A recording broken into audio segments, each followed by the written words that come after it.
Brought to you by Sheehan's Rustproofing. The Chiefs have just come out on the ice for a warm-up period. They're about to try for their 5th consecutive win. They're getting a good round of applause from their own booster club, who have traveled all the way from Charlestown to be here in Peterborough tonight.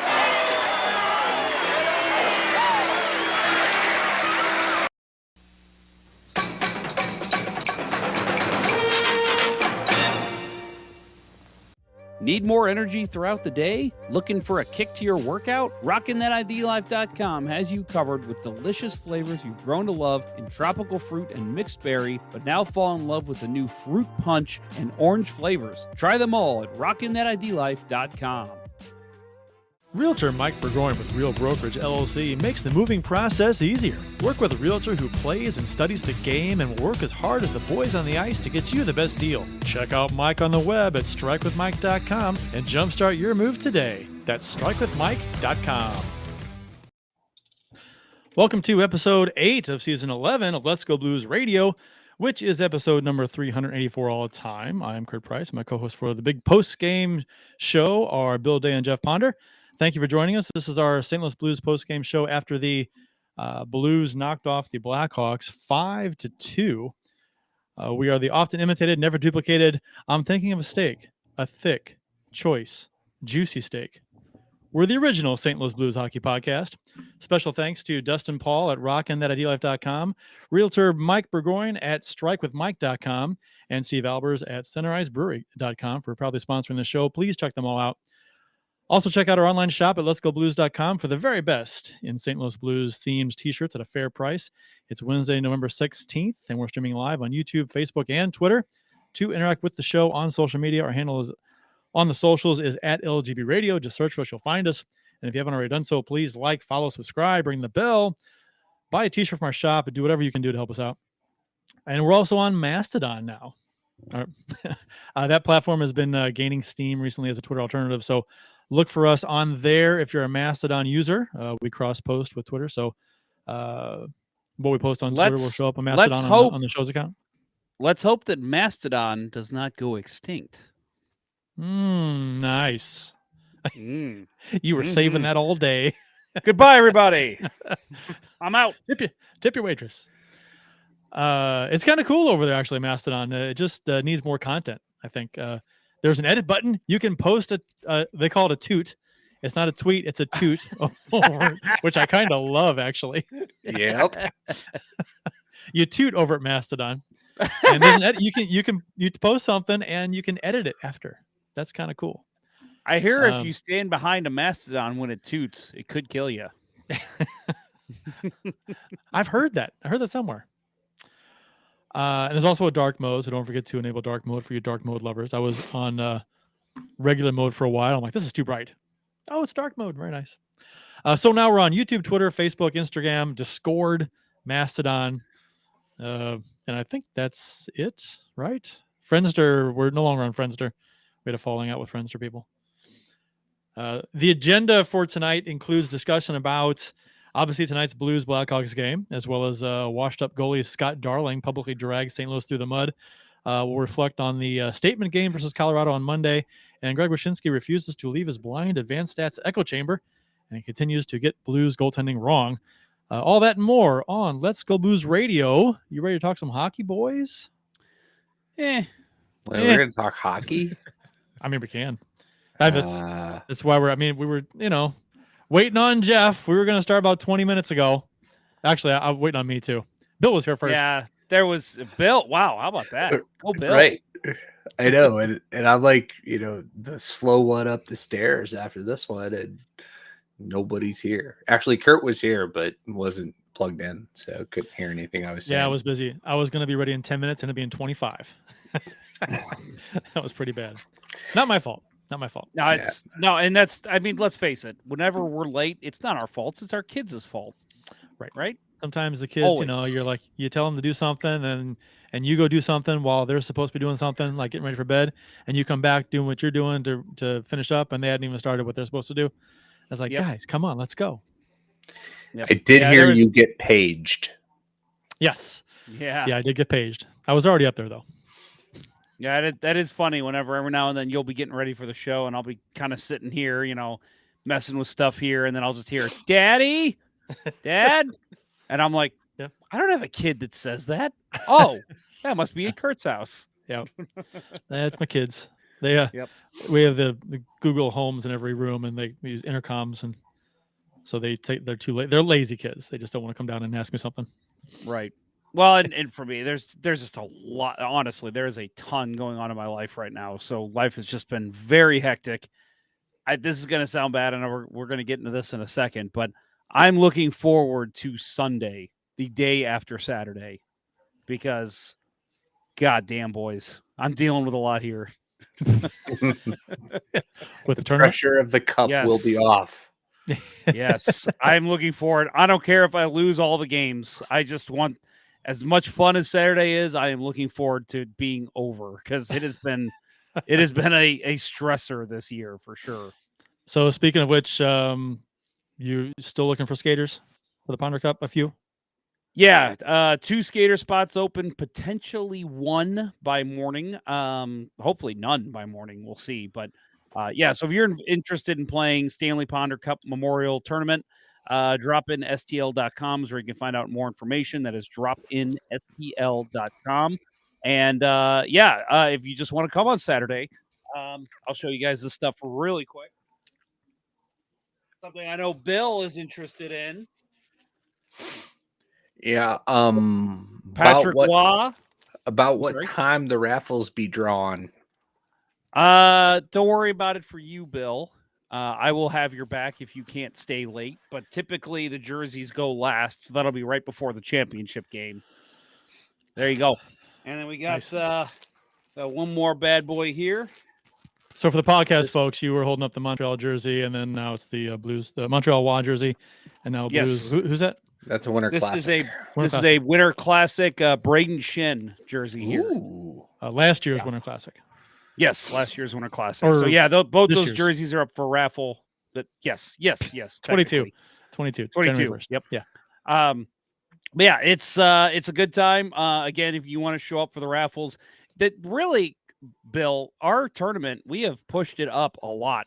So it starts at 11 and the last game ends at 9. So it's not like we're asking people to stay until 11 like we used to. So if you want to show up and bid on these big items, the big items always go last right before the championship game, which starts about 8:15. Show up before that, put your raffle tickets in. You'll have a good chance. No, well, I don't want to tell you have a good chance of winning. You won't, but you put in enough tickets, you will. I think last year, one of the Blues games, Jason Miller put 100 tickets in one. And oh my gosh, which they're $1 a ticket. So he ended up winning, and he was so shocked. I'm like, why are you shocked? You put 100 tickets in one. Of course you're gonna win.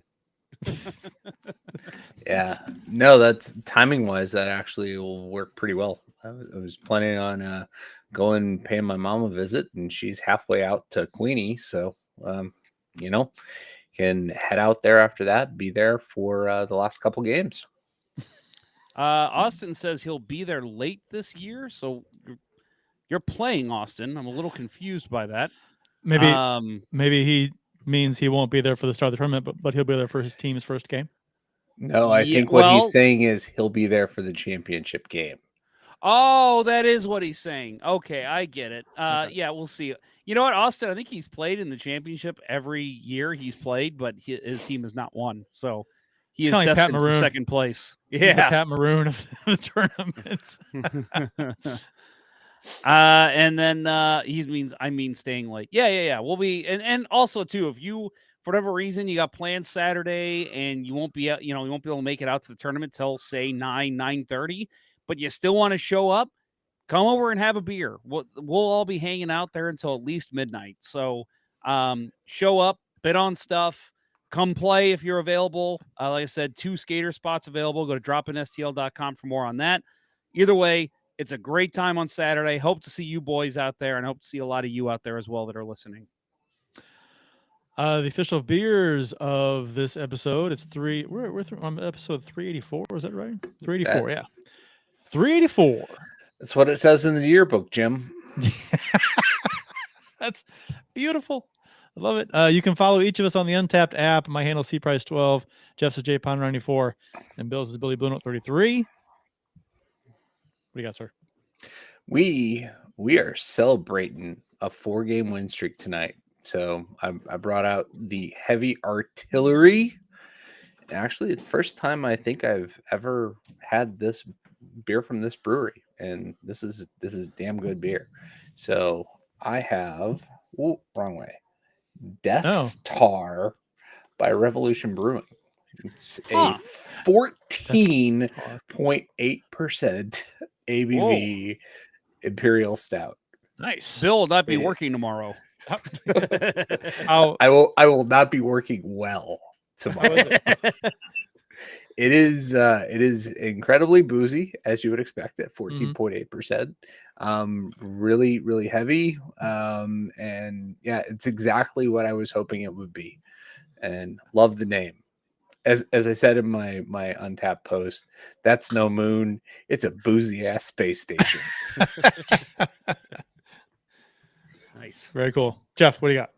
I did not tweet mine out on purpose because my beverage of the episode is not a beer. I know we ended up winning, but I couldn't help myself. After what we talked about last week, my beverage of the episode is chocolate milk. Oh, nice. Yeah, but good. You know, it's funny because Teal Town had a podcast last night, and I jumped in at the end of it, and I just to say hi, you know, and that was the show we had the wager with for the San Jose game, and we won. And so I was under the impression that they were going to do the chocolate milk, right? Wasn't that wrong? And Eric said to me in the show, "Better get your chocolate milk ready." To me, and I was like, I'm thinking, what for? we didn't lose the bet, so I don't know. Maybe they're I don't know if they've done it yet, or they haven't done it yet, or they think we're you guys were know. talking on Twitter about making a reverse bet. Basically, you were going to bet on the Sharks. He was going to bet on the Blues. Do you think that's what the issue is? Maybe they didn't understand what the bet was. I hope not. Probably. That's funny. That's funny. I never agreed to drink a gallon of milk anyway. That's absurd. Matt Harris. Yeah, I'm literally drinking a glass of milk. But Matt Harris says, Jeff, mix Pepsi and your chocolate milk. Is that a real thing? It is a real thing. Actually, Laverne from Laverne and Shirley was a big drink on the show. Was a big drinker of milk, just white milk and Pepsi. But chocolate milk and Pepsi is something else. Yeah, it's supposed to be pretty good. I mean, yeah. Huh. I think it makes like a cream soda kind of a thing. Interesting. I might we got some Pepsi upstairs. Maybe I'll try it right now. Yeah, you should try it with white milk and chocolate milk. A little sample of each and see how it tastes. Yeah, you know what? What's the ratio? When we take our first break, I will run up and grab a Pepsi, and I'm going to try this on air, Matt Harris. Okay. You got to look up the ratio. How much milk do you add per how many ounces? Yeah, is it half and half, 1 to 1? So I do want to say, last week I said my beer, desperate times called for desperate measures, and I had to break out the big gun. I had to break out the Stag last week, remember? And we have not lost since. I had Stag on the show. I just want to give credit to Stag for the Blues 4-game winning streak now. I'll give you that. Yeah, as long as we're not crediting you, we will credit Stag for sure. No, I didn't. No, if I had brewed the beer, then yeah. But I didn't go back to the Stag well, so I figured we'll just let that Stag ride. But I did want to go with I mean, hey, there's still a lot of fuel left in that Stag. We got at least 4 more games in that Stag beer. If the Blues can pull it off. Apparently, the internet says basically half and half Pepsi. So and chocolate so milk. 1 to 1. Okay. All right. Yeah. So I will. And it says 3 ice cubes. So I'm going to give that a shot. That's weird. So the Four Hands came out with a cereal stout pack, and I have the cinnamon and sugar chocolate milk stout with cinnamon and sugar from Four Hands in Brewery in St. Louis. I've not had it yet. I just poured it. So here we go. This is an on air. Oh boy. And that's pretty good. How is it? Yeah, that's really good. Cinnamon toast crunch. Yeah, kind of. I tell you what, they have a Fruity Flakes one, which is supposed to mimic like Fruity Pebbles, and they have a triple chocolate cocoa thing. Yeah. It's supposed to be like kind of like Count Chocolate or something like that. Both Cocoa of those Puffs. Cocoa Puffs, yeah, both of those not great. Didn't like the Fruity Flakes paired with gummy bears, which I tweeted out. I didn't like the Fruity Flakes by itself. It wasn't good. But then you pair it with gummy bears and get them both mixed up in your mouth, and it's surprisingly really, really good. So just have a bag of gummy bears on hand if you get the Fruity Flakes milk stout from Four Hands. And I actually had a Snickers with the cocoa triple chocolate one, and that was pretty good. So maybe the I don't know, eat them, drink it with candy. But this is good on its own. Yeah, it's good. That's the best one of the three. Easy. We will get into tonight's Blues Blackhawks game right after this word from ID Life.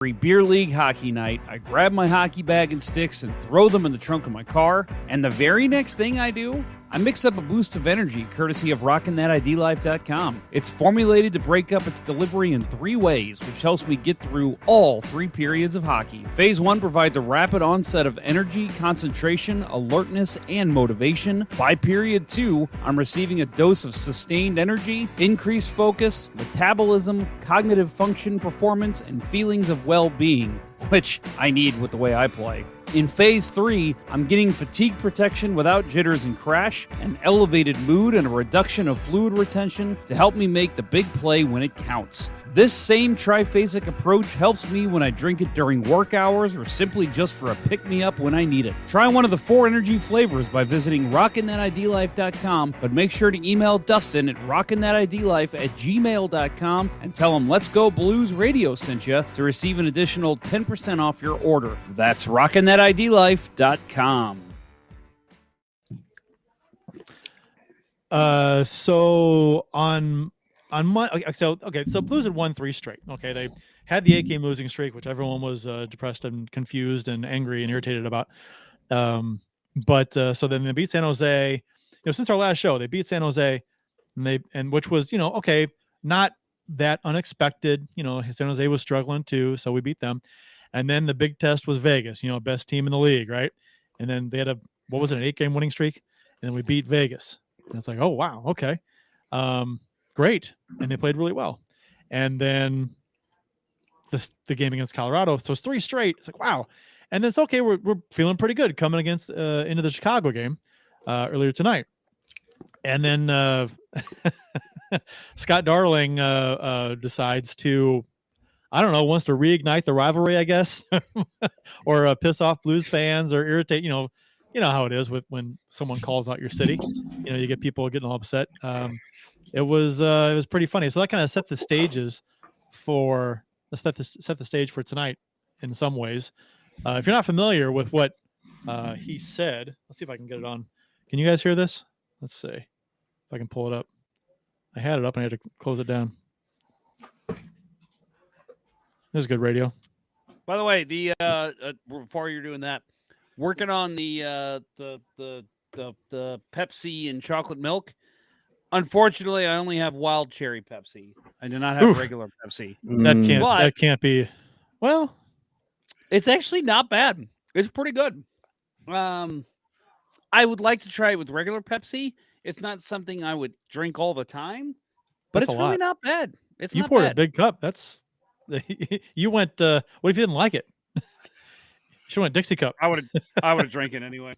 All right. I don't waste stuff in this house. Okay, so this is what Scott Darling said. If you hadn't heard, don't hear it. Don't hear it. Oh, you can't hear it. Okay. All he said, I think all he said was, "I'm a douchebag. I'm a douchebag. I'm a douchebag. I never made it in the NHL." Okay, he said, "I'm a douchebag in a turtleneck." To quote, he looks like Ruth Bader Ginsburg, the male, like a ginger version of Ruth Bader Ginsburg. The way he dresses, his shoulders are so tiny. He looks so frail, and he looks like an 80-year-old woman sitting in church. This way he dressed, he looks so like it's a weird look, creepy. But here's what he said: it's the worst. Referring to St. Louis, it's the worst city in the country, the worst place to play, and was the first team on my no trade clause agreement. So, instantly. And then the Chicago NBC Sports Chicago shares that clip. You know, they knew it was going to get attention. Sure. Yeah. They're like, this is going to fire up Blues fans, and it's going to be hilarious. Absolutely. And it did. But it wasn't only fans that got fired up, though. Sure. And I think, and this is just more trash talk coming from a former Chicago athlete, directed towards St. Louis, because Chris Bryant did this, a few years ago, calling St. Louis boring. like this is what Darling said was much more harsh. Bryant just said the St. Louis city was boring. Darling went. This guy went balls after to the wall. Us. Oh yeah. So it was funny. And the funny thing is, at least Chris Bryant is good at his sport. Yeah. Darling was, he had, he kind of saved Chicago in that one series in the playoffs, and then had some okay numbers with Chicago for a couple of years, and then nothing, and got bought out. You know what, though? Had a 4-year contract, got bought out. Put Bill Day in that Chicago. He played for Carolina, got bought out by Florida. In that Chicago lineup, and I guarantee Bill puts up good numbers. Yeah. Well, come on. He was traded to Carolina. He was traded to Carolina, and he was signed with Carolina, and then was traded to Florida for the sole purpose of Florida buying his contract out after 2 years in Carolina. They didn't want to. He was terrible in Carolina, and he was done. He was an AHL goalie. Yeah. No, he wasn't even that. He was Chicago lineup where the first great feel good E-Bug story actually got into a game and had a good, the CPA from the Chicago suburbs. I forget his name. He did well with the Hawks, so of course Darling did well. Foster, right? Yes, yeah. Scott Foster. Yeah. Yep. And a lot of the response, and Kelly Chase responded, who gives you a no trade clause? A player like you. And then what I said is valid too. I mean, that wasn't as funny as what Kelly Chase said, because it's coming from Kelly Chase. But like the fact that he had a no trade list, I'm like, well, I think there's 29 teams that had a no acquire list for you. And it's funny because somebI said, I don't know who said it, if it was one of you guys or somebody else, but they were like, yeah, like he wouldn't have loved to have been traded to St. Louis to extend his career. When he got bought out. Yeah. He would have played here in a second for whatever amount of money. No, and I'll say, it's been a lot of fun just shit kicking Scott Darling on social media for the last 48 hours. But I'm going to tell you, and I said this too, I love it. I fucking love it. Shit on St. Louis as much as you want, because you know what? At the very least, your Blackhawks team that you're having to report on is fucking terrible. So let's try and ignite that rivalry any way we can. So go ahead. Shit talk St. Louis. We'll come right back at you. I agree completely. This is kind of I've said before, I enjoy chaos. I love controversy. All day long. This stuff's fun. It kind of takes sports to a different level of fandom, right? When you're not just cheering on the sport on the ice, you've got like sideshow shit in the background that does also on your mind. That's fun. I like that stuff. Well, and it's the fact that I didn't watch the pregame show. I wish I would have, but even Alexa Dat, who's new to St. Louis, and she's going to defend us, but still, she posted on Twitter. She's got something to say about it. I wish that I could see a clip of it, but it set up everybody. It wasn't just, people like me and you with the podcast on Wednesday nights and just fans in general. Kelly Chase was all over it, like you said. Yeah. There's been other reporters that have said stuff. He got a hey buddy out of Kelly Chase. He did. You don't shit all over St. Louis, and Kelly Chase he'll jump all over you. Yeah. You can disagree with Kelly Chase about a lot of stuff he posts out there, but when it comes to Blues hockey and the city of St. Louis, he will fight you to the death. So you got to love Chaser for that. That's the full context of Chaser's thing. Basically, somebody gave you, a no trade clause. What the fuck?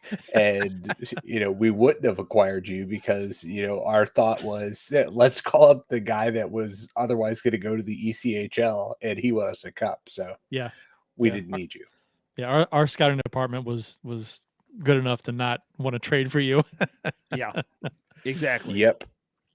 So anyway, game 2 of the mom's trip was tonight. The Blackhawks came into tonight's game 3 points ahead of the Blues, sitting at 6-6-3, 15 points, and they had lost 3 of the last 4. Blues went undefeated last season versus Chicago, and we're currently coming into this game riding a 3-game win streak. A win versus San Jose, Vegas, and Colorado. A win tonight for the Blues would see the Blues jump over Arizona in their quest to climb back into the standings after losing 8 straight start earlier this season.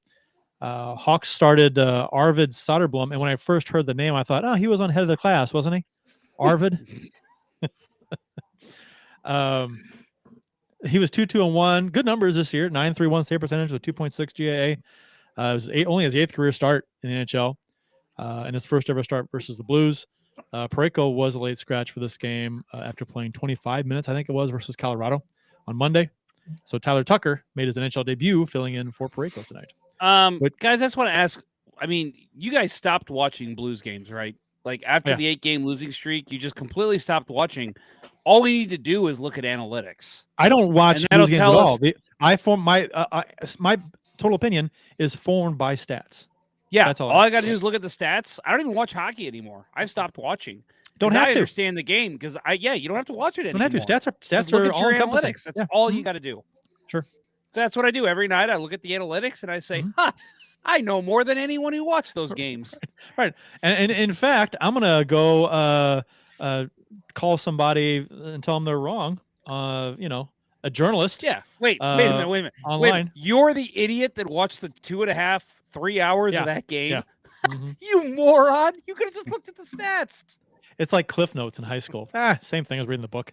It's Cliff Notes. No, it's better, but it's better. It is better because it's like DVR and fast forward the commercials. You have more time to do a other better stuff. understanding of the game by looking at stats. It's so great. It saves me so much time. Right. If you have no idea what we're talking about, we will get into that later. Yeah, it has to do with a certain ESPN writer who I have now unfollowed and muted. It takes a lot to get a mute from me. I've done it to a number of people actually, but it takes a lot. You got to annoy me pretty severely. He annoyed me pretty severely. Yeah, he's getting up there. Yeah. Yeah. He started souring on me. I used to love, especially when he was at Yahoo and the whole Puck Daddy thing. It was the best hockey coverage out there. It was good. But and I'm not saying that the move to ESPN spoiled his shtick. I just he wound up becoming a little got away from what worked at Puck Daddy, and he's likes to troll. He really does like to troll. I remember when he came to town for the Winter Classic that we hosted here. Showed up to a Game Time hosted meet and greet wearing a Scott Stevens jersey. Yeah. So still sore subject for any Blues fan who was around in that era. Yeah. And is Greg Wyshynski, by the way, that we're talking about, if we didn't say that. Yes. We did not. No. But we'll talk more about that later. Yeah. And JR posted something today too that was I thought was great. Oh yeah. No, I'm talking about your last point you made before I derailed us. I was very excited to see Tyler Tucker play. I've been kind of pumping his tires for the last year or so. We had an episode during the Past to the Future episodes a couple summers ago where we talked about him with somebody who's watched a lot of his games. He's a kid. He's a 7th round pick. And he has scratched his way to being a notable good AHL defenseman. So I was very excited to see him get the nod tonight. Very happy for him, for his family, and very cool to see. Again, I don't know what his ice time was. I know it wasn't much, but seeing him out there was awesome, and just a mission accomplished type moment for a kid like him. Yeah, I'm gonna pull up his stats here because I didn't hear his name called a whole lot tonight. No, me neither. As far as a defenseman goes, that's probably good. That's great. Yeah, that's what you want. Sure. Yeah, just do your job. 3rd pairing defenseman. Don't call your name a lot. That's good. Yep. Let's see. Tucker, 11 minutes. 11:05. That's actually more than I was thinking he'd get. He got it was the least amount of the defenseman, obviously, but and it was let's see, Pitlick and Alexandrov got less, so it wasn't the least amount of the team. No, that's great. Good for him. I'm again. You said it. We didn't notice him, so that's a great thing for a defenseman in his first game. Yep. Unlike Samorukov or whatever that defenseman is, we got his first NHL game. We saw him a lot in his first game, and it's funny because that was a little while back now, right? And if someone mentions, remember that game where the rookie defenseman, oh yeah, that guy, you don't forget that game. No, right. And then we traded for it. Yeah. Yeah. I mean, it'd be a great redemption story if he works out, but yeah. No, as far as Tyler Tucker goes, I didn't get to watch the first period and a half. So I was listening on my way home tonight on the radio, and sounded like there was one play where he stepped up and just narrowly missed a really good hit, but it was a great step up, and also had a really nice shot on goal from the point. Again, I didn't get to see it. Not as great of a hit as Pujnevich laid in the second period to get an interference call. Because, oh my God, let me tell you, standing still. What a dick! He was. I mean, and it's not like he got there and stood still for a half second to get, and knew what he was doing. He was there for a couple of seconds. Yeah, he was stopped at the blue line waiting to go onside. Yeah, and I mean, he's allowed to stand there. I mean, it's not. It's so weird. Jamie Rivers said it perfectly in the broadcast. He said, "You've got to let him have his ice." Yeah, and that was his ice. So a guy runs into him and he gets a penalty for standing his ground. It was the first two calls. He was there. Those first two calls. He was coming. That holding call on Leddy was complete bullshit. Yeah, that was bad too. Leddy reached out and put his hand on him and just gave him a little shove, and they called it a hold. I was like, "What is that?" I thought they were going to call hooking. I thought they were going to hook him because his stick was up in his waist a little bit. I thought, well, they got him for a weak hook. No, it was a hold. I'm like, you got to be kidding me. That was terrible. I will say, was the original name of Captain Hook. I don't know if you knew that. Waist hook. Weak hook. Weak hook. Weak hook. Weak hook. I was going to say there was something on that, during that call on the radio that made me feel ancient, and that was, Kerber talking about the penalty and how two Blues veterans stepped up to go talk to the rookie ref, and the one veteran he referenced was Rob Thomas. Wait, he's a seasoned veteran now? Holy shit, he is. Yeah, he is. He's what, 23? Feels like he's been around the way too long. God, I felt old when he said that. Did nobody? I'm looking back at the comments in the show. Nobody got the intro. I put that out. Didn't really publicize it too much. Posted on Twitter a few times about during our intro in the show when the show started. There is a reference to a product, a commercial, and the first person to name it can get a sticker pack from the show. So here's the problem. Looking at the comments, it's all young people and and Ken Morris. Ken Morris is not a St. Louis native. I'll tell you what. He's the only one that could get it, but he's not from St. Louis. I'll tell you what. The first person timestamp to post, tag the show, tag LGB Radio on Twitter with the correct answer. We'll send you some stickers. And just so we were reminded, what is it again? It's in the intro. There's a reference to a St. Louis product or commercial. I was saying, say it again, if you can. The okay reference. Okay, it's right. Yeah, here. well, why not? Just give it one more shot for anybody who maybe didn't pay attention. I'm thinking of a steak, a thick, choice, juicy steak. There you go. Oh, lobster? Right. That's not fair. I'm out of here. There you go. Pretty close. Yes. Pretty close. So, this game, it had all the makings for the Blues to lose, right? They go in, They play Vegas. They play well. They play Colorado. Play well. I mean, and just the way that game ended, how amazing that was. And so it's like, well, they're going to go to Chicago and just shit a brick, right? Yeah, it's. I was just waiting for it, and it never happened. They played a good game. Well, I was weird with this game because I didn't feel that vibe like that was going to happen, but obviously it could have, right? I mean, they just played two really good games against two really good teams. The natural progression is to have a drop off, right? A letdown game.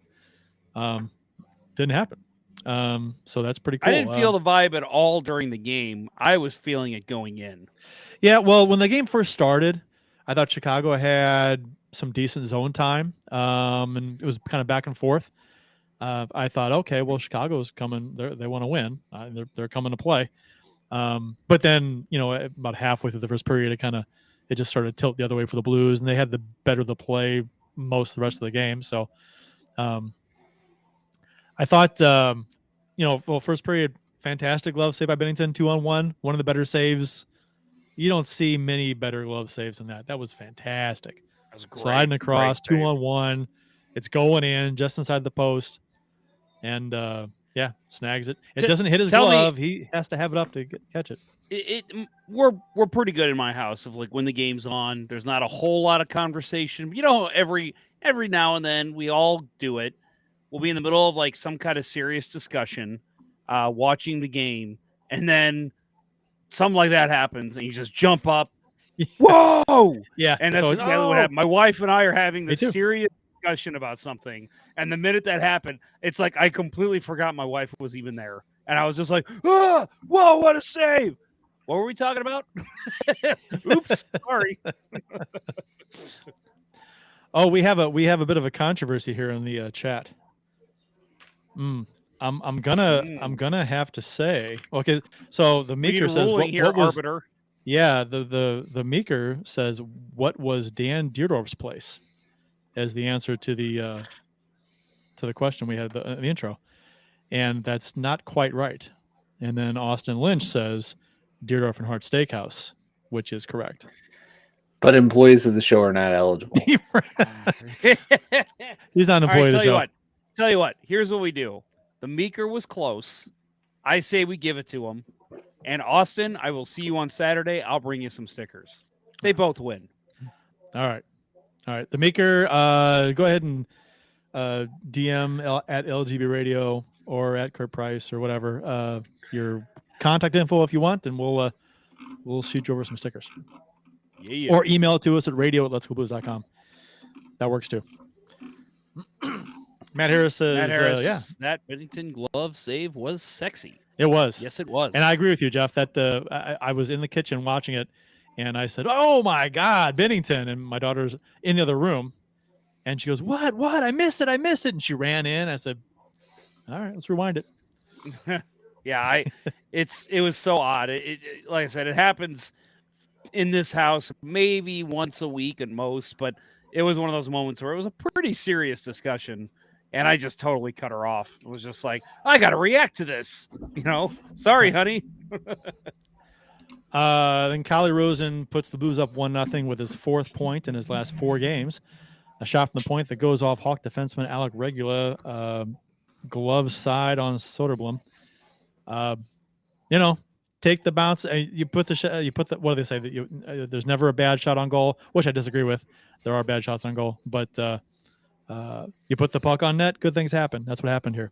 Why do I feel like with these Blackhawks names, Alec Regula, what's the Soderblom? Whatever his first name is. Why do I feel like with these names, it's like when you buy like a generic hockey game and like on the PS4, right? And it's not licensed by the NHL, so it's just a bunch of random hockey names. I feel like both these names belong in there.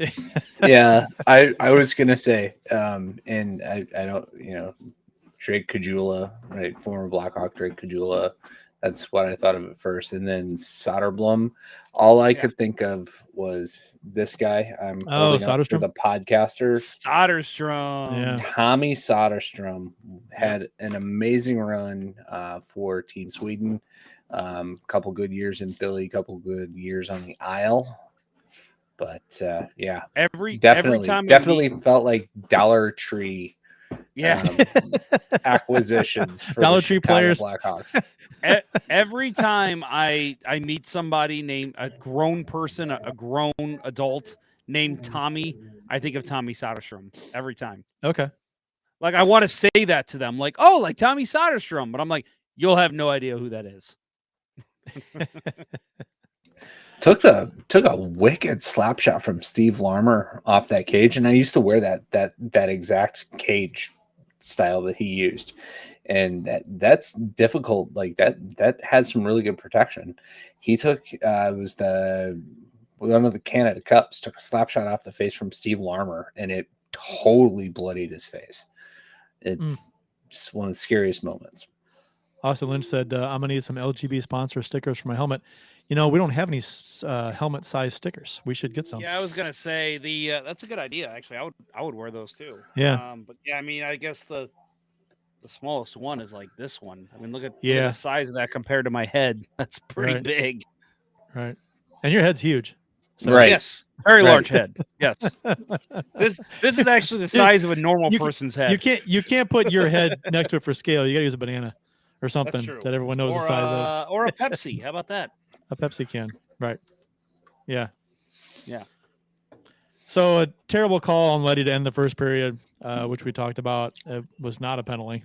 But the Blues killed it off. Second period, and Jordan Kyrou scored his 6th of the season, leads the team about 5 minutes into the second period.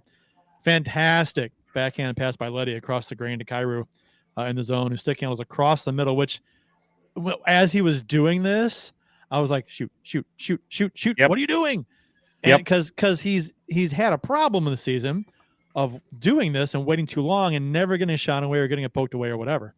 But was the right play this time, created, it got goalie to go down, and all he had to do was beat the defenseman, was trying to make the save which he could not do.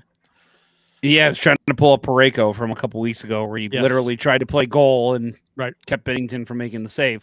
But no, this is what Kyrou does that makes him good. When he's on his game, that's the right play to make for him. When he's off his game, he's losing the puck. He's getting poke checked. He just doesn't have that confidence, that swagger that he needs. When he's on his game and he's playing well like he is now, I expect him to make this play. I look at it and I say, yeah, don't listen to me when I'm saying shoot. Do whatever you got to do, and you're going to score the goal because you've got the swagger right now. And he had it tonight. That was a great play.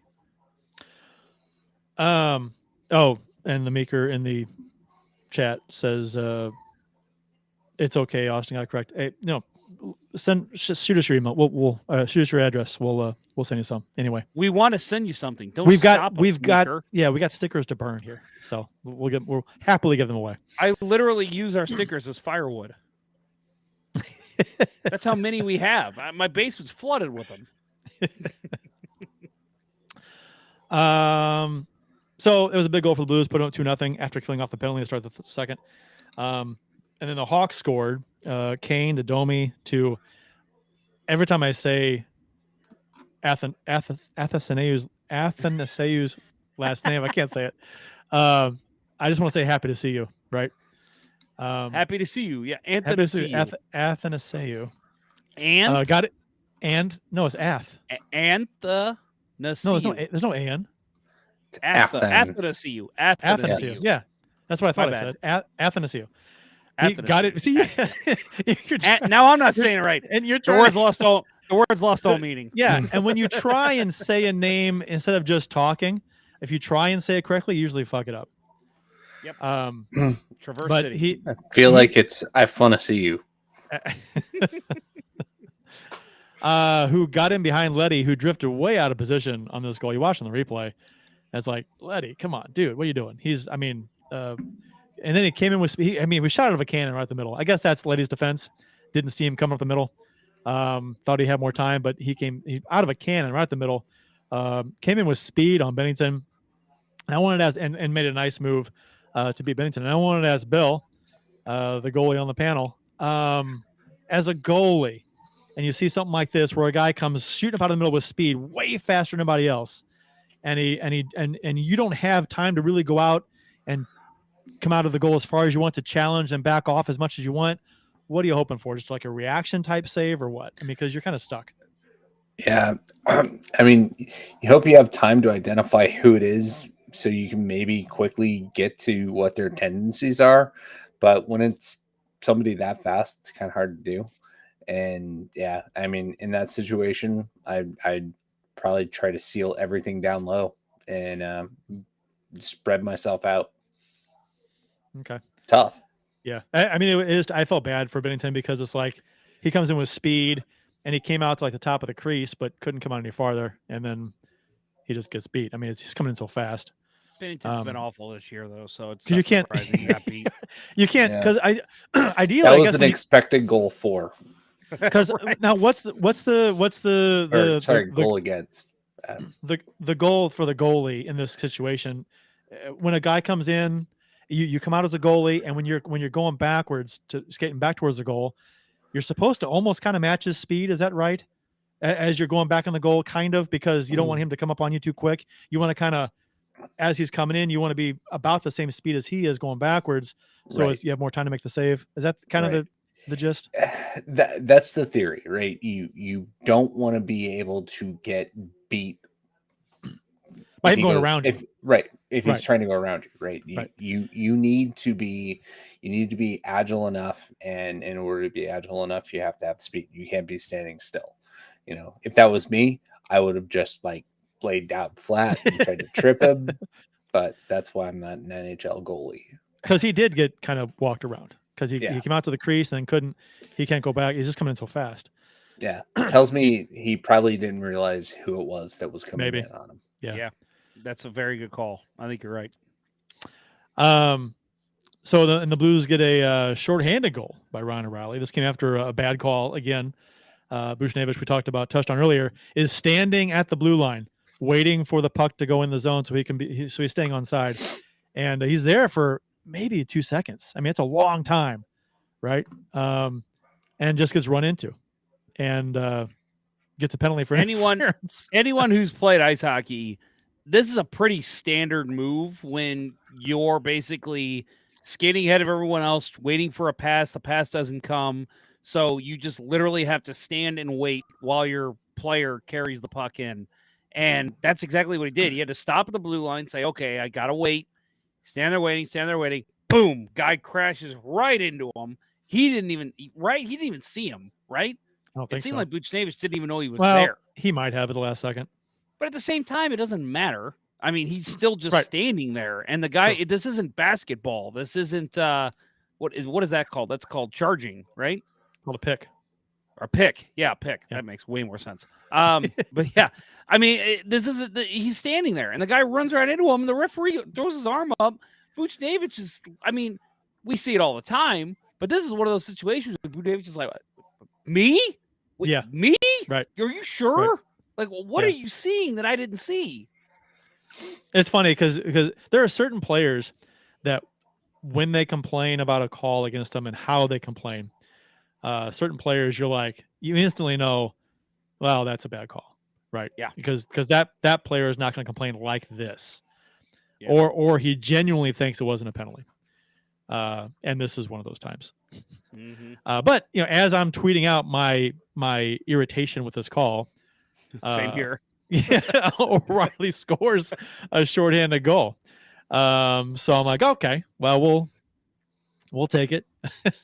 But in the I literally tweeted out like, that's the worst call against the Blues we've seen all year. Yeah. Terrible call. And then literally as I hit send, the goal goes in. And so then I instantly respond to my own tweet, and I'm like, well, you know what? That's a great assist from the ref. We got a goal out of it. Thanks. Right. And the Blues score Athasneu. That's close enough. That's how it's getting said, folks. I don't care. ends up scoring in the power play, so it's essentially a wash. Yep. His second game, real nice shot, glove side post, after a turnover in the offensive zone. I thought Jamie Rivers was a little hard on Thomas, saying that puck's got to get in deep. That puck's got to get in deep. It was almost in the corner in the offensive zone when it was turned over. I'm not sure he realized that at first, but when he said it should have gotten deeper. But in the replay, it was pretty deep in the zone already. It was just one of those turnover plays that went the other way and they scored. Kurt, stop being a keyboard warrior.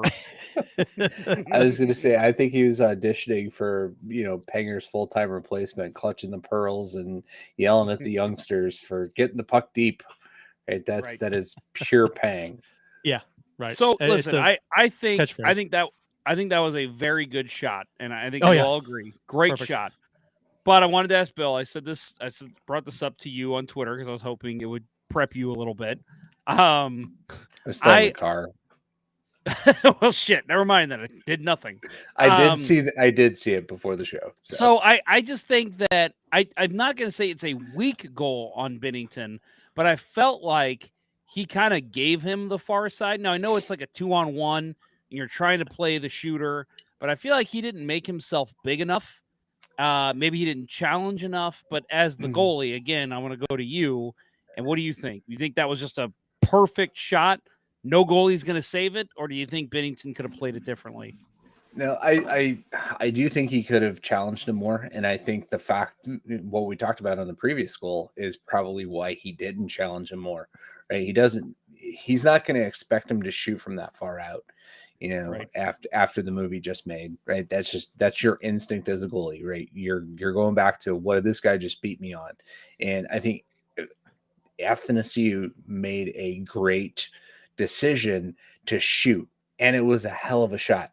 Right? You go back to the Colorado game, the 2 goals that Colorado scored on Binnington on the blocker side, perfect shots. Absolutely perfect shot. He has been beaten by 3 really, really great shots to his blocker side over the last 2 games, but they're off the post and in. And if that's all you're giving him, you're still doing something right. Right. I thought it was great execution by Athanasiou. It sounds like basically what you're saying is Athanasiou scored a great first goal and then switched it up and scored a great second goal to fool Binnington. So really, at the end of the day, it wasn't that maybe Binnington played them poorly. It was more Athanasiou read the situation and did the right thing. Yes. I think he knew that the second time around he had to switch it up, and he made a great decision and made a great shot. Yeah, and I'm looking at the goal here on the replay, and he's at the top of his crease, a little past it, and the defenseman took the shooter, took the pass, which was good. Binnington had the shooter, and it almost looks like, I mean, I don't think he's giving him far post like that, but it's just a great shot. Yeah, it is a good shot. Yeah. I mean, it's a hell of a shot. Yeah, and again, it's odd man rush situation, right? The Blues are an outnumbered situation. Yeah, right. It's as a goalie, you don't want to overcommit because how many backdoor plays have the Blues given up over the last prior to the 4-game heater. Right. Let's call it what it is. It's a heater, boys. And yeah, that's great. That's a good point. All the backdoor goals the Blues gave up during the losing streak. If you go back and look at the replay and pause it right when when he's shooting with the Greek kid. Yeah, there's not a chance for a backdoor tap in here. I mean, the defenseman's covering the passing lane completely. Yeah, it's just it's almost like, okay, we've learned our lesson, from the 18 backdoor tap-ins that went in on us over those 8 games. Then Pitlick scored his first goal as a Blue, and Alexandrov got his first point in the NHL after some outstanding work by that fourth line, cycling and working down low, getting zone time, creating chances, outworking the Blackhawks. Alexandrov, Pitlick, and Achari. Oh my gosh, that line was really good tonight, and that they were rewarded with a goal here. Great. It's fantastic. Yeah, they were good. It should be interesting to see if there's any lineup changes with it being back to back. But I think Berube, except for goaltending, outside of that, I think we'll see the same lineup because man, these lines are clicking right now, and this fourth line is very dynamic, looking great. Yeah, I was gonna say I think that that what's the difference in this team? I think they found a group that has chemistry and everything started clicking and now they have confidence. And yeah, you've got to stick with this group and you've got to stick with, the biggest turnaround I think on this team is Ryan O'Reilly. As soon as they put Levo on his line. Levo. As soon as they put him on his line, his game turned around big time. And you've got to stick with it. Right. And they were talking on the broadcast tonight about how everybody thinks that it's just a matter of time before Levo starts popping them in the net himself. He's been doing a great job setting up. Saad tonight was the first game he didn't score during the streak. But man, Levo's he's filling a void, the David Perron void and giving chemistry to O'Reilly. And that is got to be, I think, the most significant factor on the offensive side of the puck. Well, and that just goes to show that when you have line mates you can trust and you play with well, it completely changes your game. Like you could be, I know there's obviously generational talents. They can play with anybody. You could put Connor McDavid with fourth line players and he's still going to be Connor McDavid. But let's face it, Ryan O'Reilly, anyone on this Blues team is not Connor McDavid. So you find that right mix. It just goes to show how important team chemistry is. And for whatever reason, Levo and O'Reilly they look great together. And then Saad on that wing too, which wasn't that the line last year? Perron, O'Reilly, and Saad. Mm-hmm. You're basically replacing Perron with Levo, who I think is a little better defensive minded. And I think that really helps out O'Reilly. I love those three together right now. It's weird sometimes what line combinations work out. To start the season, you wouldn't have thought, that Levo would be the guy that would be playing on the second line with O'Reilly, but here he is, and it's working well. Now, sometimes these line combinations fizzle out as far as effectiveness goes. When teams get a book on a certain player or a line or whatever, and they adjust. So we'll see how long this holds, because obviously they should stick with it for a while. So, but we'll see. Well, and it's funny, did you say that, Bill? Because my brother called me tonight, and he asked me, he said, who is the player that has turned around the most in this stretch, this 4-game stretch? And my answer was O'Reilly. I'm like, I think O'Reilly is looking like himself again. He said Kyrou, but I think it's clearly, you can make a case for either one. They both. It's not Bennington because he's been horrible the whole time. Oh, right. Terrible goaltender. But no, it's funny because I mean, honestly, like when people were, and I stand by what I said, Jordan Kyrou was not playing like an NHL player. He didn't belong on NHL ice. Now that he does, all of a sudden, this offense is clicking. I think the same thing for O'Reilly. O'Reilly was not playing like himself. Now that he is, the whole offense is working. And as long as that continues and those two keep playing the way they've been playing, we're not going to have any problems the rest of the season.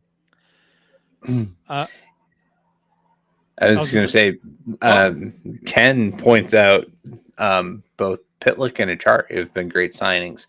And we'd be remiss to say, to not mention the importance of Noel Achari, right? I hated that signing at the time. I thought, what does this guy have to give, right? But he's actually like, he's what we got out of Tyler Bozak, right? And it's trippy. That was totally my trippy. yes.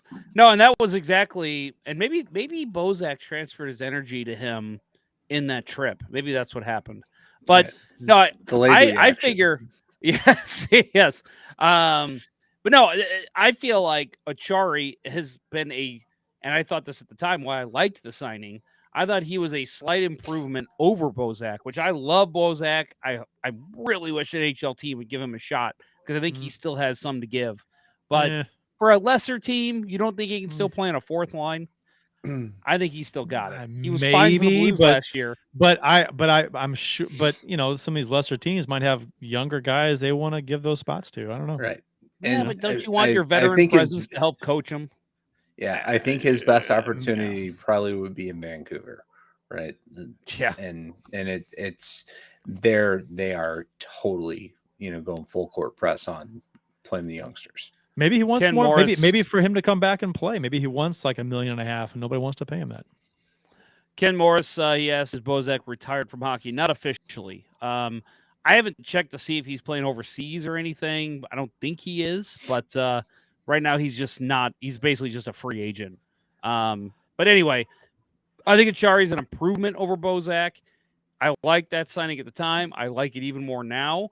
I thought the first couple games, I even said this, I think it was 3 games in, I didn't really notice, I didn't really notice him on the PK in terms of defensive play.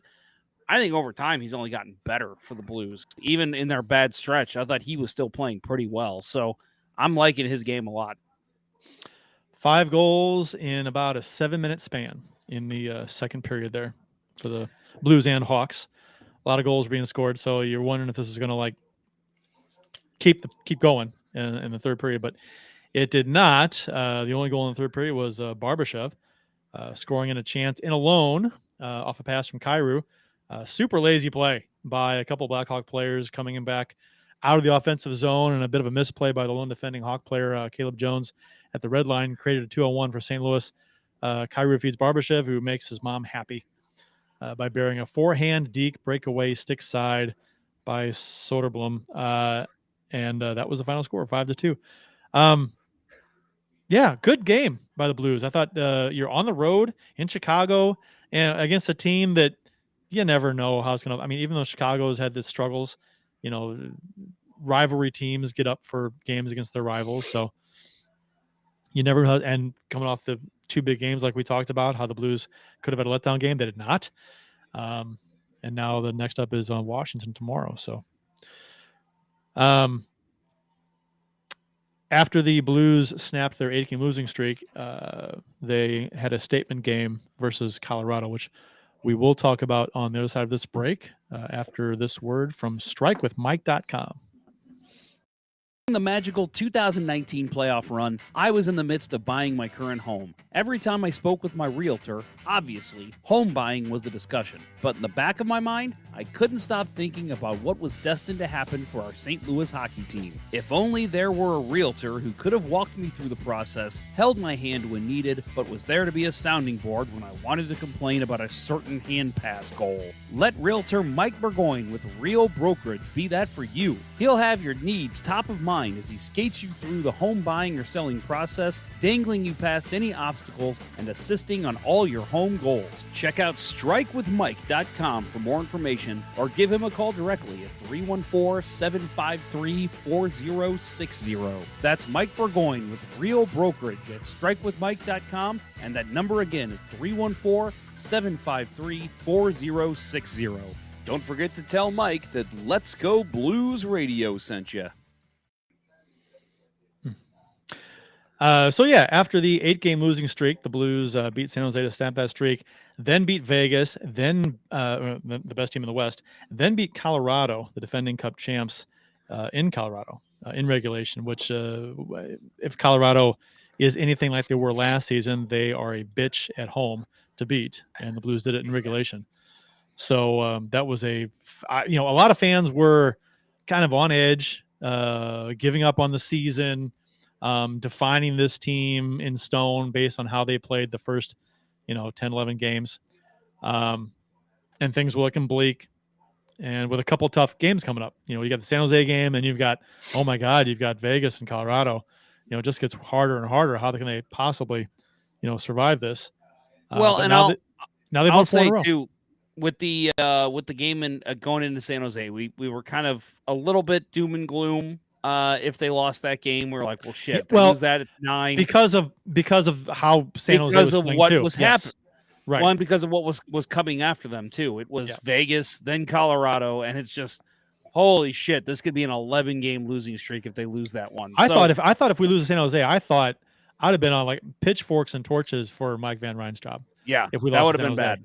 bad. That was like the line for me with San Jose. To be honest, I don't even think they played really well against San Jose. I thought that was a pretty weak game overall. They were okay. They were good enough.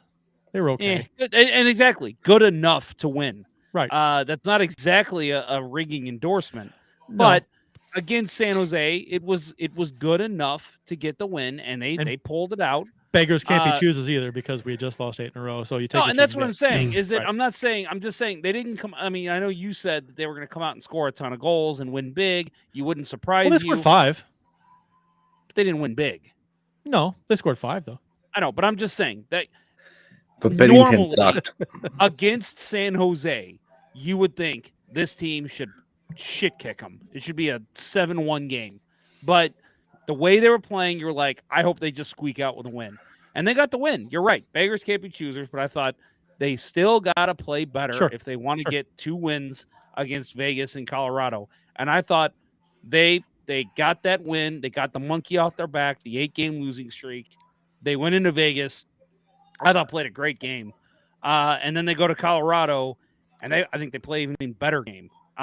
Really turned up the tempo and looked like a great hockey team. And the thing with after the Vegas game was was great. But any team in the NHL can beat any other team on any given night, right? So you're like, okay, so we just played San Jose. We were okay. Could have played a lot better.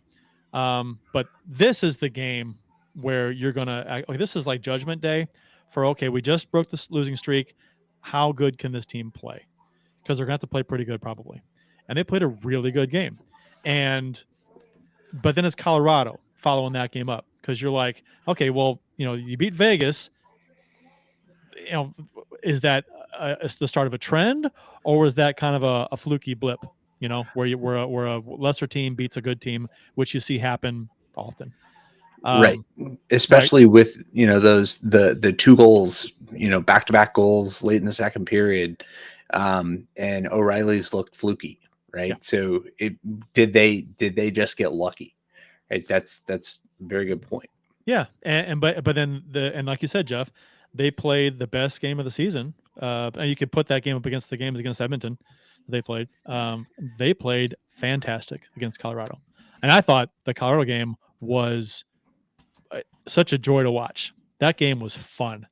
I mean, both teams were, you're not going to dominate Colorado, and you're not going to, if you're if the Blues play really, really well, if any team plays really, really well against Colorado, it's going to be a good back and forth game. Not too many teams are going to blow out Colorado. They're really good. So this game was just both teams, I thought, played well. The Avs fans will probably say that they played a shitty game, but whatever. You can credit the Blues for that. But I think the Blues played really well and a fantastic game with a fucking fantastic finish. Oh my God. 6-on-3. Are you kidding me? How about that? 6-on-3. Because how many of you, there's not a Blues fan out there that didn't think Colorado was going to score. They had a minute. They had a minute with a 6-on-3. Oh, yeah. Oh my God. No, I had totally committed to myself that this game was going to overtime and we were going to lose because they were going to score with the 2-man advantage and then score with the man advantage in overtime. Yeah, and was that not played a great game? They had just played a great game, and it was like that it would get to overtime. Yes, right. Right. That was my hope. Was that I was like, hopefully they just give up 1 and go to OT and at least get the point. But that the last couple minutes of the game just really sucked. I mean, it ended up working out okay and was good, but with 2 minutes to go and then a minute to go, you're like, this sucks. We played such a good game, and then the accidental over the glass, right, and then the trip. It's just let me ask you guys. That's just gonna suck. Pang called the Buchnevich play, and maybe this is me just being nitpicky, but Pang was like, "There's nothing you can do about that." I actually disagree. I don't like that play from Buchnevich. If you look and watch that replay, his stick is angled up and towards the glass. I know he's not trying to knock it out of play. He's trying to hit it off the glass at the very worst, or at least keep it in the air, and maybe it bounces back the other way. The way that he hit it towards up and out. And to me, the way that he's a lefty, he's got to backhand that. He's got to backhand it if he's going to knock it out of air to keep it in play and make sure it doesn't go over the glass. Again, maybe I'm being nitpicky, but I didn't like the way he played that. He's got to play it differently to where it doesn't go out. I think you are being nitpicky. I am. I think it was just a reaction thing. The puck comes up, and his stick's already up in the air. It's just a reaction to hit the puck. He's thinking, hit it away from the Avalanche forward that's the defender that's right in front of me. Knock it by him, get it away from him, pop it over him, whatever. He's not. I don't think he's trying to go off the glass. I just think he's trying to hit it away out of the zone. He's not trying to do anything specific with it. And it was more of a reaction thing. Puck's in the air, hit it, and it went out. That's maybe. I don't know. I feel like even in again, I play beer league. It's nothing like the NHL, but I feel like when I have a moment like that, I actually can decide pretty quickly, okay, which way do I want to hit the puck? And in that situation, and again, Buchnevich is an NHL player, so I'm not saying I'm any better than him, but I feel like my mind would be backhand that shit out and where it goes down the ice, not towards the glass. So quick, though. It is. Yeah. It is. Yeah, no, I mean, example, 10,471 of why it's time to retire the Chelios rule. Yes. I'm so sick of that. Let's have this debate because I disagree with both of you. No, I imagine that. Go ahead. Imagine that Kurt disagrees with someone. Right. Well, because I mean, well, we were around when when the rule was put in place, and when it was put in place, personally, my opinion on it, I loved it because players like Chelios did that on purpose. Right. Yeah. But I think the discretion to the refs needs to come back. Right. The ref needs to make a judgment call as to whether it was intentional. And a play like that should never be called as an intentional. Not when you're knocking it out of the air. Well, I agree with that. Not okay. Well, case by case basis, every play. Okay, but I will agree with you there. I'd love to see some intent. Yes, but really, honestly, if you're going to bring intent into it, no player is going to intentionally clear the puck into the stands. Nobody wants to. It's a penalty. If it's intentional, it's a penalty. Right. So why would they? So, but it wasn't. But it wasn't until Chris Chelios made them enforce the rule. I know. But if you bring the rule, but if you give the referee the option, say, "Well, was that intentional?" And the player's like, "Of course it wasn't intentional. It's a penalty if it's intentional." But that's Bill's point. That's Bill's point. Saying to ask him is that if you say it's to the referee's discretion, then it's like players might say, "Ooh, I might be able to get away with this," and they'll try it. And then it's like, okay, that was intentional. I could tell. That's what Bill's saying, and I'm 100% with him. If you add intent into that, then I think you will see players start saying, I might try this. Yeah, but then that's when it's a penalty. Right. But let's be real.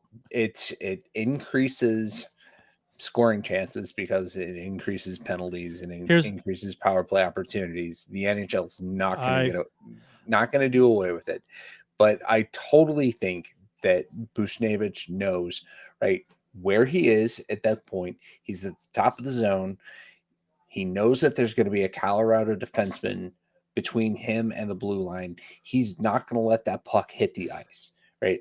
I don't think it was like brain freeze or anything. I think he was just trying to keep it and bank it out of the zone and flubbed it, and it went over. Again, not intentional, but because there is no discretion by the referee in these cases, it's a penalty. And I hate It's that. weird to be calling for discretion from referees when I'm typically Right. asking them to Well, take that out. But I I think think this is a situation that you have to have them make that call.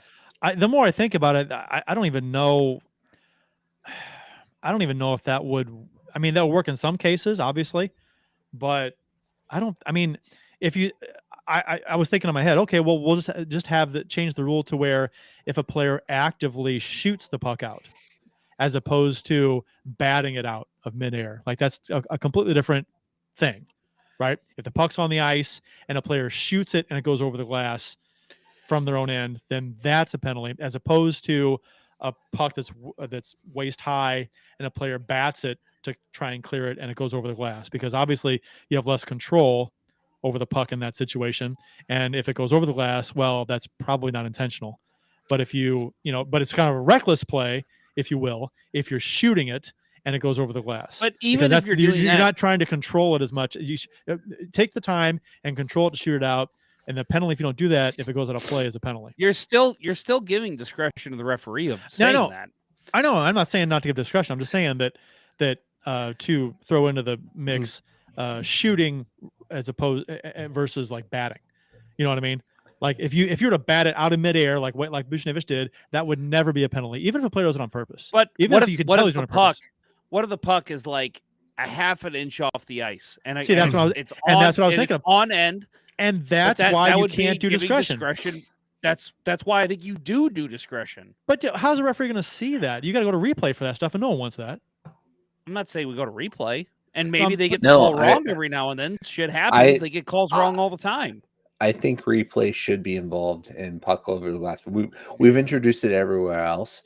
We already slowing the fuck out of the game. Let's introduce it for puck over the glass calls too, right? But the NHL would get it wrong, and it would be, they would go back to there's no gray area here if it's over the glass and it's shot, right? What they're going to do if they bring in the video replay here is they're just going to look to see, did it deflect off somebody? Did it get, did it go off the glass before it goes out? Right. And let's be clear here. Colton Parayko's still going to be the guy that gets penalized all the time because he's not ever batting it out. If you got the puck in your zone, it's on the ice, and you go to shoot it, and you can tell that the player is trying to bank it off the glass and out, and he just misses the glass, but it goes out. That's not intentional, but he's firing that thing 30 rows back. You know what I mean? To me, that's still a penalty. But it's not intentional. But you can tell it's not intentional because he just missed. It's just like there's not intentional trips. Okay. And that still gets called. Okay, but no, what I'm saying is that if you say you want to bring intent into it, that player is not intending to clear the puck into the crowd. He's trying. You can tell he's trying to bank it off the glass. So do you give him a penalty in that situation? Here. No, it's about me being nitpicky. No. If he misses it by 2 inches, and but I'm saying, you can tell he's trying to bank off the glass. He's trying to put it off the high glass, and he misses. To me, that's still an intent of, oops, you just missed it. Sorry, but that's still a penalty. Am I wrong? Really? You're gonna laugh at that? Yeah, because you're saying he's in. you're swinging intent both ways. You're like he's not intending to clear it in the crowd. He's intending to go off the glass, but he missed. So it's a penalty. We're going by what the referee is seeing. The referee is seeing him shoot it past the glass. That's an intent to a referee. Only if you. How I don't see how I'm wrong here. I don't understand that. If the referee is seeing a guy take the puck and just loft it into the crowd, that's an intentional loft. The player might say, "I didn't mean to do that. Sorry." No. You also didn't mean to trip the guy in the first period. So are you saying? So you're saying that when by intent, you're not meaning intending to clear into the crowd versus intending to clear off the glass. How can a referee tell the difference? That's my whole thing. That's my whole argument with the intent thing is you can't tell the difference. And that the whole thing with the puck an inch off the ice that goes over the glass when players don't mean to shoot it in the crowd. You know what I mean? I'm saying there's really no difference to me. Again, you're going by what the referee is seeing. What the referee sees is a guy lofting it into the crowd. When you say intent, my understanding of intent is whether a player intends to throw the puck into the crowd to stop play, or intended to clear it off the glass and out. It And depends on what's my stance is a player is never going intentionally throw it into the crowd. So you can't. The way I see it, it depends on what's happening leading into the play. If a guy is taking the puck, or the puck comes to him and he's standing at the side of the net, and he just literally turns around on one foot and fucking slap shots it, and it goes all the way down, and it goes over the high glass behind the other goalie. Clearly, to me, that's not an intentional shooting it over the glass. And I say, that's not intent. I'm not going to give him a penalty. But if he's standing 2 feet from the glass and he has the puck on his stick and he's like, I'm going to throw this off the high glass, and it just goes over the glass, doesn't touch the glass, to me, that's still an intent. That's okay, dude. That's an intent to what? That's an wait. That's an intent to what? From the referee's perspective, that is an intent. To what? To shoot the puck over the damn glass. No. How do you figure? Because what the referee sees, he's not seeing the guy go, oh, I'm going to put it right here at the very edge of the glass. And but just because a player shoots it into the crowd doesn't mean he intended to shoot it in the crowd. Yes, but there's a difference. Bill, help me out here. Am I making any sense? Not really. What? No, fuck you guys. No. I think there's like I think what this argument highlights is there's so much nuance to every hockey play, and what I want out of the puck over the glass rule is for there to be a referee having to make a judgment call as to whether it was intentional or not. Right. And that, because I could see a situation where somebody winds up and takes a slapper just to clear it. They don't care where it goes, and they hit the net above the other goal. Right. To me, that's probably something you want a delay of game penalty on. But, somebody who just rears back to throw one and it rolls on them and they get all of it and it goes up and, hits it. What about the players who hoist the puck and it hit the scoreboard, right? That is not an automatic penalty, but that's the same effect, right? It's the same effect. They have taken the puck, thrown it, and it has gone out of play. The scoreboard is out of play. But, maybe that's what some smart defenseman needs to learn to do, right? Just if I'm panicking and I want to get a kill, I'm going to hit the scoreboard, especially if I'm not in my own building, because if I'm in my own building, I think the owner is going to find me. But yeah, I don't know. The way that I think there's something to be said for shooting it out versus batting it out. I think that's, you know what I mean? I think shooting it out is in a different category than two players swiping at a puck when it's like waist high or chest high and it goes out. I'm not a fan of giving, because I don't, that puck could go anywhere. It's an accident, right? I think, but if you actively shoot, even if the puck is like a little off the ice, if you're shooting the puck, I think that can be a penalty. Keep your shot under control, regardless. I could accept that if that's how they change the rule. I would something like that, something in that ballpark. Maybe. And you give the refs guidance, right? That it's a defensive team that has been under pressure for 30 seconds or more. Err on the side of caution to say that if they shoot the puck out, not take ticky-tack, tap it out, shoot the puck out, that that's more than likely going to be that there was intent involved with that play, and give them a penalty. But cut it down. Right. The automatic over the glass thing. I hate that idea. I've always hated that idea. If it's how it is now versus how it used to be, I'm gonna take how it is now over then, unless they do something else with it. The team who threw it out can't change players. Didn't they do that for a while? If you cleared the puck into the crowd, and from your own zone, where before it was a penalty. Didn't they say you couldn't change? Maybe. I I thought they did. So I long ago. Yeah. I thought they said you couldn't change players. But Brandon Toma brings up a great point. How about it's only a penalty in the last 3 minutes of a 1-goal game, right? If it's in the first period, why call it? Yeah, I'm not against that. Maybe a little more than 3 minutes, maybe 5 minutes, but I'm not against that. Yeah. See you this weekend, Austin. I like the direction. Bed. Night, buddy. It's past his bedtime. Oh boy. Oh, look at this, Ken Morris. Kurt and Jeff's debates are the St. Louis version of Hockey Night in Canada's Ron McLean versus Don Cherry's debates. But which one is Grapes and who is Ron?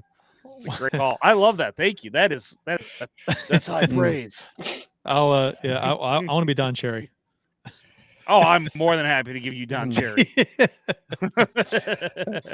There's actually a pretty good documentary on Don Cherry's life. If this was made years ago, maybe like 7 or 8 years ago, something like that. But I think it might be called Grapes or something like that. But it's it was a made-for-TV movie for CBC, and it stars Jared Kiso of Letterkenny and Shoresy. What? Yes, that's right. That's right. That's before I started watching Letterkenny. That's right. I haven't seen it. That's amazing. Yeah, it's on YouTube. It's available on YouTube. Yeah, it's somewhere. I'll it's good. Check that out. That's it's awesome. Good. Hey, while we're on the topic of reviews, and I hate to go back to a game a week ago, but I want to ask you guys, the Sharks game, the goal they disallowed with Letty, I think it was in the second period, with Barbashev doing goalie interference. I don't know if you guys remember that. I'm sorry, that was the Islanders game. That was 2 weeks ago. Yeah, I was at that game. We were both at that game. Yeah, right? we both at that game. I was sitting right behind it. So there was a scramble in front. The puck's sitting there, and Barbashev basically comes in, pokes at gets knocked down. Sorokin. Yes, puck gets knocked dives. out, yes. and then Letty comes in and shoots it. So we don't need to debate that goal. What I want to debate is, Bill, let me ask you, especially because you were there, did it not feel like they gave way too much time before trying to drop the puck? Like the officials all converged for a good minute and a half. And then they were like, okay, let's go drop the puck. And it was like, you literally just gave a minute and a half for the Islanders team to look at that and say, oh, should we challenge or not? Like, you can't fucking do that, right? Yeah. That was the most annoying thing about that for me. It was like, if they boom, goal goes in, all right, let's go to center ice, boys. We got 20 seconds. Is that a line from Slapshot? Boom, boom, goal goes in. Yeah, boom town. Bang, the puck go down, my arm go out. But like it's a quick, like, the quickness they have between goal and face-off. If that's a normal goal and face-off quickness, I don't know if the Islanders challenged that. So I was really annoyed by that. I remember just standing there going, what the fuck are they doing? Drop the puck. Right. Did we not talk about that on the show? Right. No, we didn't. No. But the on-ice officials, at this point, right, if Toronto sees something wrong with it, they're going to call and challenge it. And the team that gave up the goal, if they see something wrong, but you're right. They gave them enough time to dissect the play and say, we think we have a strong case here. I still think it's a bullshit call. Right? I agree. It was absolutely wrong. But I've seen so many worse goal interference calls that where goals stood. The same night, Dakota Joshua scored for Vancouver. Yeah. And they pushed the goalie off the puck, and they still counted that as a goal. Remember the goal where Binnington was pushed off the post? And creating a gap of like a foot. Yeah. And then they shot the puck into that gap, and that counted. They didn't the Blues I think I've had issues with the Blues replay team this season. A couple times I thought they should have replayed goals against. They didn't do it, and they've switched they switched review team. Whoever heads that up. Have Whoever they did last had a year is no longer review this year? I don't think they've done a review. I don't think they have. Have they? No, I don't think so. That seems wrong. I think they have not even had a review yet. I would love to see the stats. How many teams have not had a review yet? Because I don't think the Blues have. The Blues review team last year was excellent. Yes. Excellent. And this year it's non-existent. And I'm wondering if the change there has something to do with that. Colorado, how much was, I think, yeah. had a complete offside in this game that we're talking about here. I thought I remember it was the second goal or what, but they were way offside, and I'm like, oh, they're going to challenge that. Yeah. Puck drop, nothing. I'm like, Yeah. whoa, that wasn't even getting a review. Yeah, I know. I think part of it, is that Berube got burned a couple times on 2-goal swings, right? You challenge, you give up the goal, and you take the power play and you give up another goal, right? Or you take the penalty kill and you got to be sure. You got to be sure, right. At least 98% sure. Right. Yeah. Right. I was watching the Montreal game last night, and they were wearing those sweet Expos inspired reverse retros. Nice. Yeah, they were.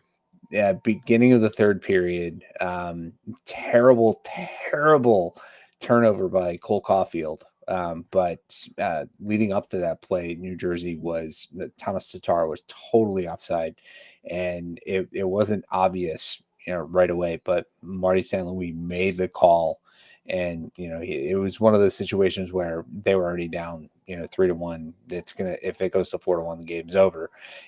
It's a statistical advantage that you're gonna make that call.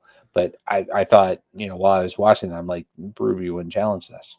It's too early in a period. He's not settled yet, but yeah, it wound up being a great call by St. Louis, getting it overturned, and Montreal still shot the bed. It's an oddity to me to see a team go this many games in a season. What, 13 games into a season? No, 15 games into a season, and still not have a challenge.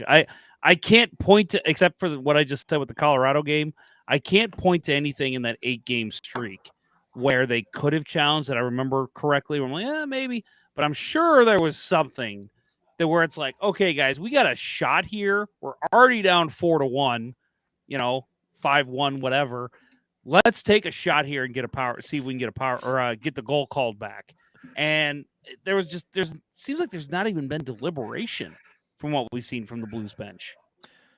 I mean, it's hard to tell what communication is being had on the behind the scenes, but you would like to see at least to take a stand on a couple of plays. I mean, they could have reviewed and again, I think every time this happens, and it's happened a few times this year where I thought they could have challenged, they didn't do it. I think back to the change of the review team, how they're not doing it. I've not seen a good view of it, but I was thinking, judging off how quick Athanasiou got in there, I can't even talk when I try to say his name. You've ruined me, Kurt. When he came in the first goal, I'm like, that dude, I know he's fast, but I'm like, damn, he got in there quick as they were getting the puck in. And I thought I'd like to see a replay on the blue line to see if there was a chance it was offside. I'm not saying he was. I can't claim he was without seeing a good replay, but I thought that might be one the Blues team's looking at. And again, nothing.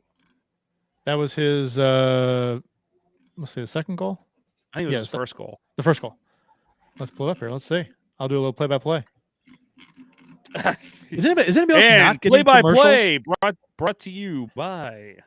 Is anybody else not getting commercials when they look at video, like goal replays on NHL.com? Last season, I have not gotten a commercial this year. I have no idea why. I'm not sure. And again, this one, no commercial. Okay, let's see. Okay, Chicago's carrying up to center. Okay, here's they're onside. Okay. It's not particularly close. They're onside.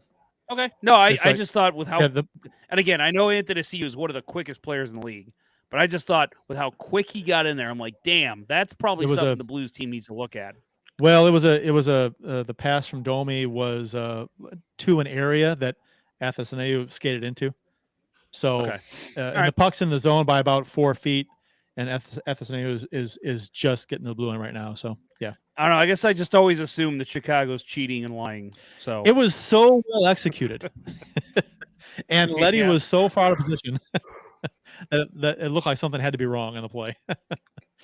Honestly, Luke Richardson's a hell of a coach. They're playing well for him, and friend of the show, Amanda Levier of the Minnesota Whitecaps, praised him over the summer when we had her on because I guess he's a former coach of hers.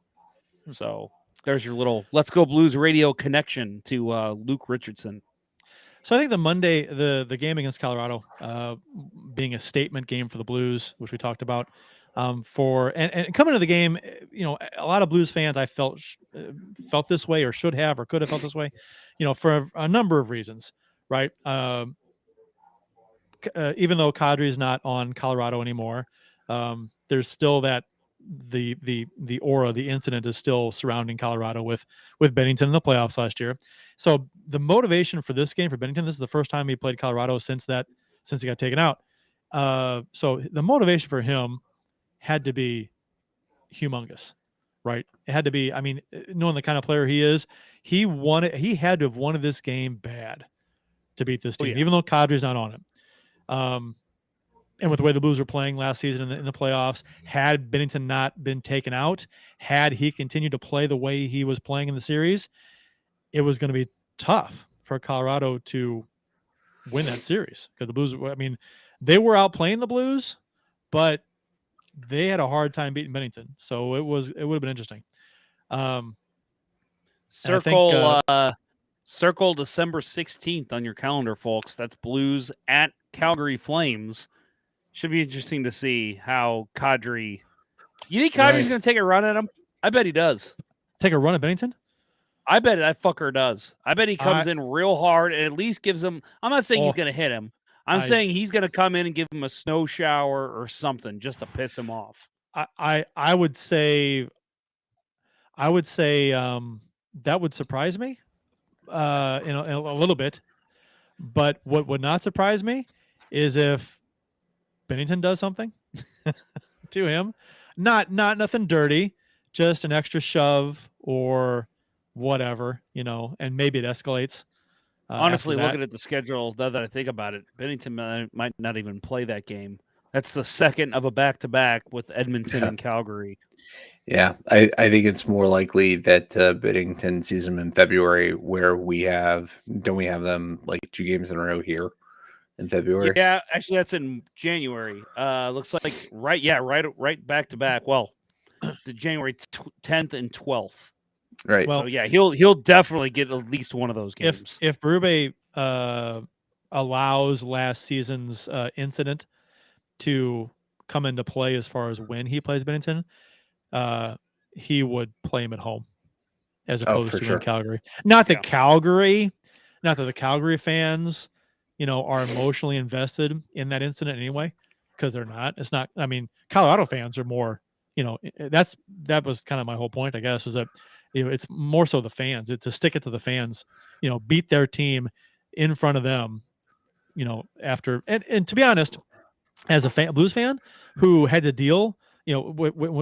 Talking, covering the team in the playoffs, doing the show, sending out the tweets and the things online, and had to deal with all of the influx of the just asinine Avalanche fans. Stupidity. That came out of the woodwork. It was unbelievable. Yeah. I mean, I've never seen that in droves. The ignorance was just awful. As a Blues fan, this game was like, I wanted this game. Yes. I want the first game back, the first game after the playoffs. I mean, anytime you get knocked out of the playoffs, you as a fan, you want to beat that team. But there was something extra there because that series had extracurricular stuff, to make you bitter as a fan. And so I wanted this game bad. And I didn't want to win in overtime. I mean, I would have taken it, but I wanted a 2-point regulation win for the Blues and 0 for the Avalanche. And it was even sweeter that Bennington played amazing in this game and give a big FU to Colorado fans to play amazing. Continue to, against the Avalanche.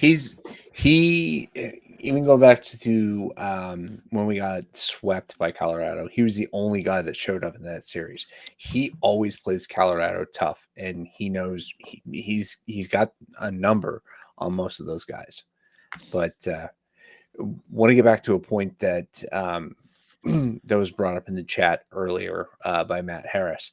Colton Parayko with that hit in the last 30 seconds on McKinnon. That was great. Yes. Yeah.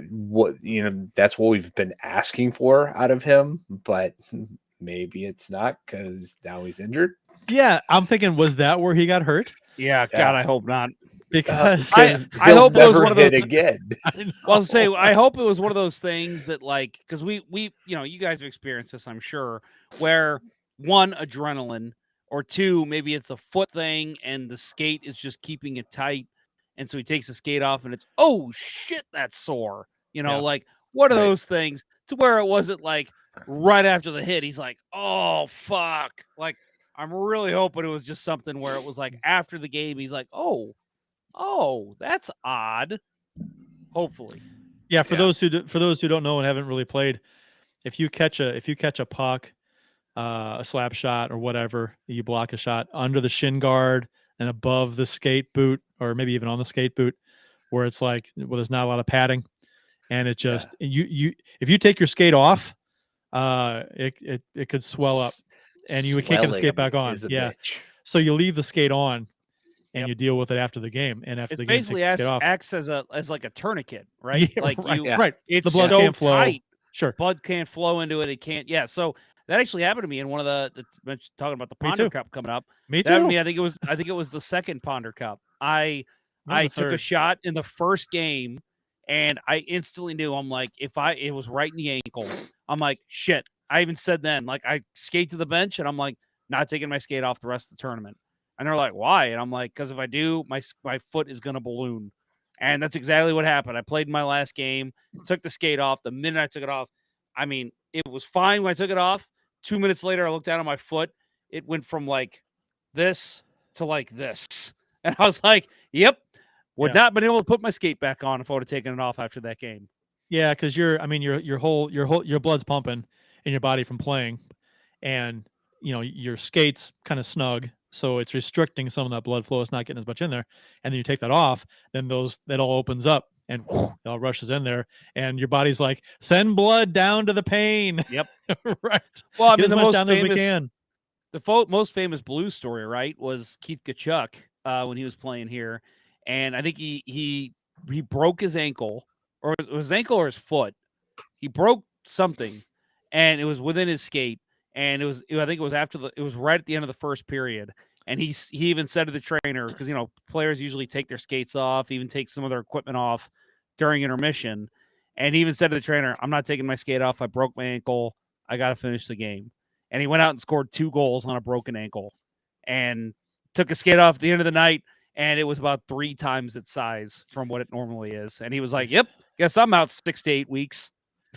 Yeah, that happened to me. Well, not that, but I got hit in the third Ponder Cup. First game too. First game might have been like second or third shift. And it was a slap shot from the point. I'm in front trying to screen. It goes off my ankle, just above the ankle. And I was like, oh mother. I skated right off, went to the locker room, and I think I just gave the biggest fuck that I could Yes. yell, because it hurt so bad. And I just skated back to the bench. I'm trying to just like work it out, and I'm like, yeah, my skates, I'm leaving them on. I'm not taking them off. Yep. I don't think I ever take off the skates anyway during the tournaments. I leave them on anyway. I try to, but man, these 6-team tournaments, you get 3 games in between sometimes. It's hard to keep those skates on. Yeah, and I do bring an extra pair of socks, and I guess I have taken them off before to switch out socks, but yeah.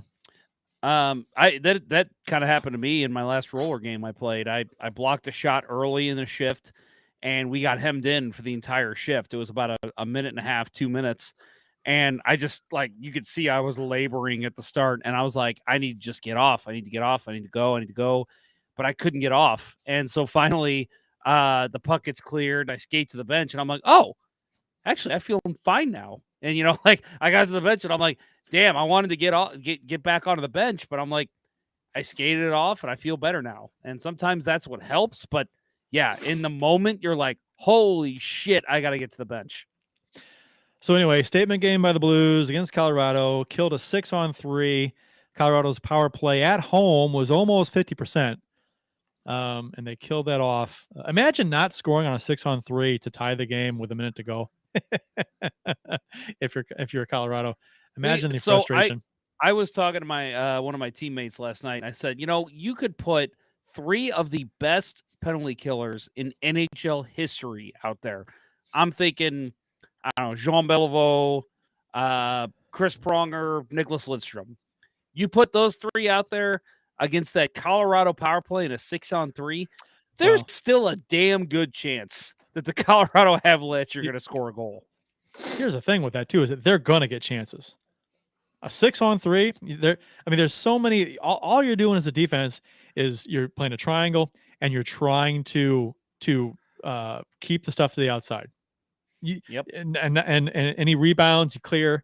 Don't allow. Try not to allow like a backdoor pass, tap in. Other than that, you're gonna let them fire away.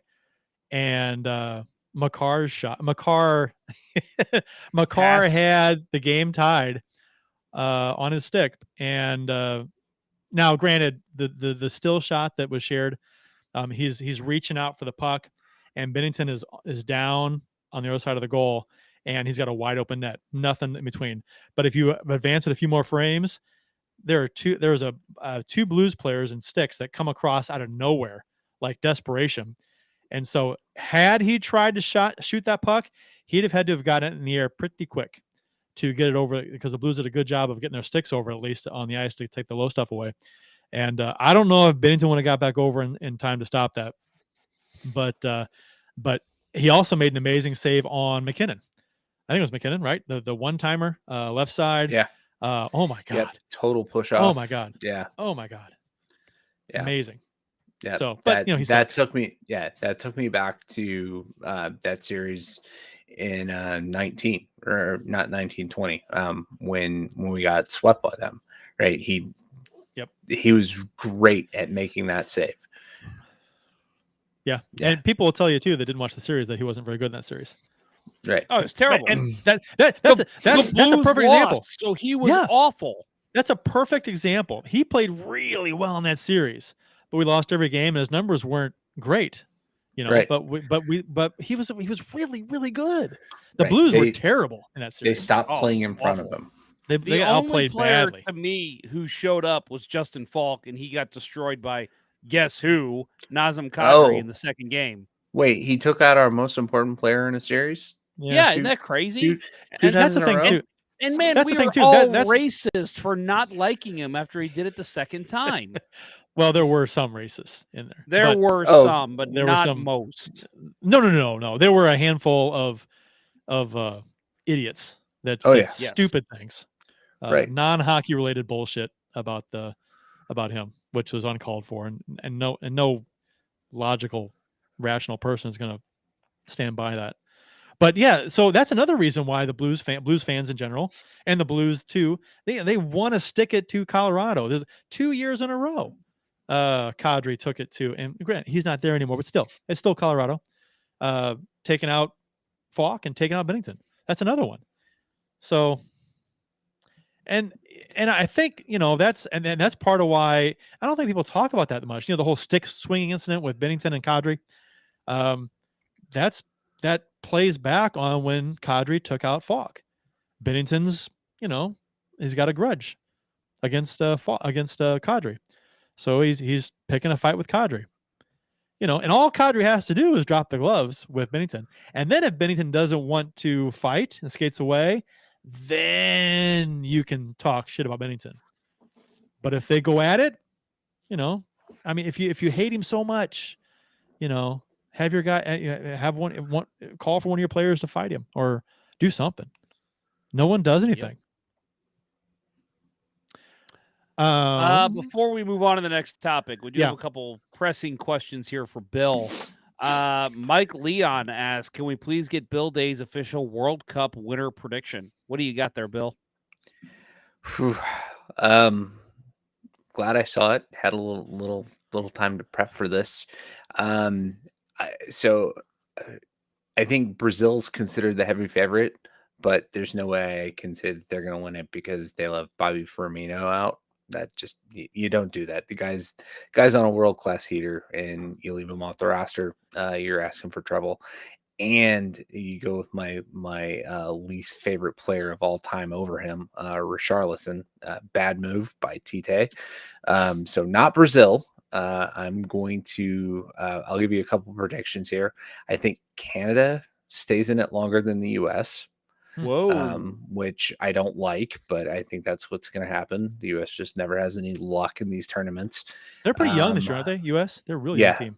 Oh yeah, and very young. that's the reason why they're there, right? They didn't try to continue to ride Clint Dempsey's coattails at this point. He's retired at this point, but it seems like something they would have done under previous regimes.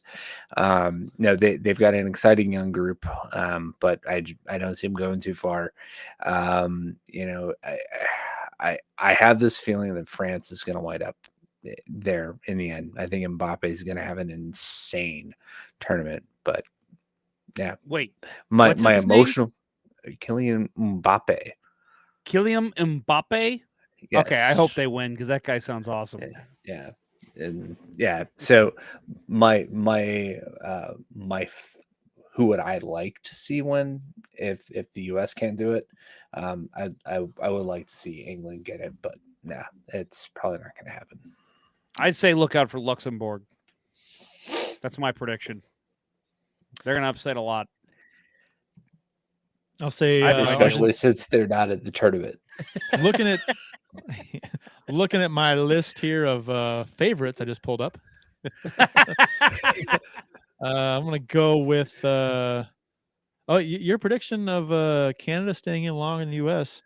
I guess it depends what pool they're in, right? Yeah, but the U.S. got drawn pretty tough. England's in their pool. I forget about England and who else got.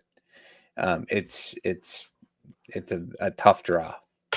All right, Argentina. Argentina is a great pick. I've always liked Argentina ever since the Sega Master System's great soccer game. Right, they had Diego Maradona. It was the game. Argentina was very good in that game, and I was always Argentina, so that's why I like them. So going back to like made up player names, like I mentioned earlier with some of the Blackhawks players, I've always said Radek Faksa. Sounds like a fake name. Radek Faksa. So whenever people start talking about soccer, I'm like, oh yeah, that Radek Faksa is really good. It sounds like you're saying someone's name wrong. Am I? No, I'm just saying it sounds. I'm saying that the way it's pronounced, it sounds like it's being said wrong. Yeah, that can't be how it's said. The announcer's drunk again. It's Fasca, you idiot. Fasca. Ask Ken Wilson. He'll know. He'll say it 10 different ways, 10 different games in a row. Friend of the show, Ken Wilson. Yes, friend of the show. Friend of the show, Ken Wilson. I'll say it's Cairo. Cairo is fast. Well, he did win fastest skater. So, yep. Matt Harris says Cairo is faster than Mbappe. That reminds me of that old. That's a Hanson song. I don't know who it was. Was it Nike? Mbappe. No. Was it? They had the fastest man in the world at the time. I can't remember who it was, and they're like, and he's gonna go up against Sergei Fedorov.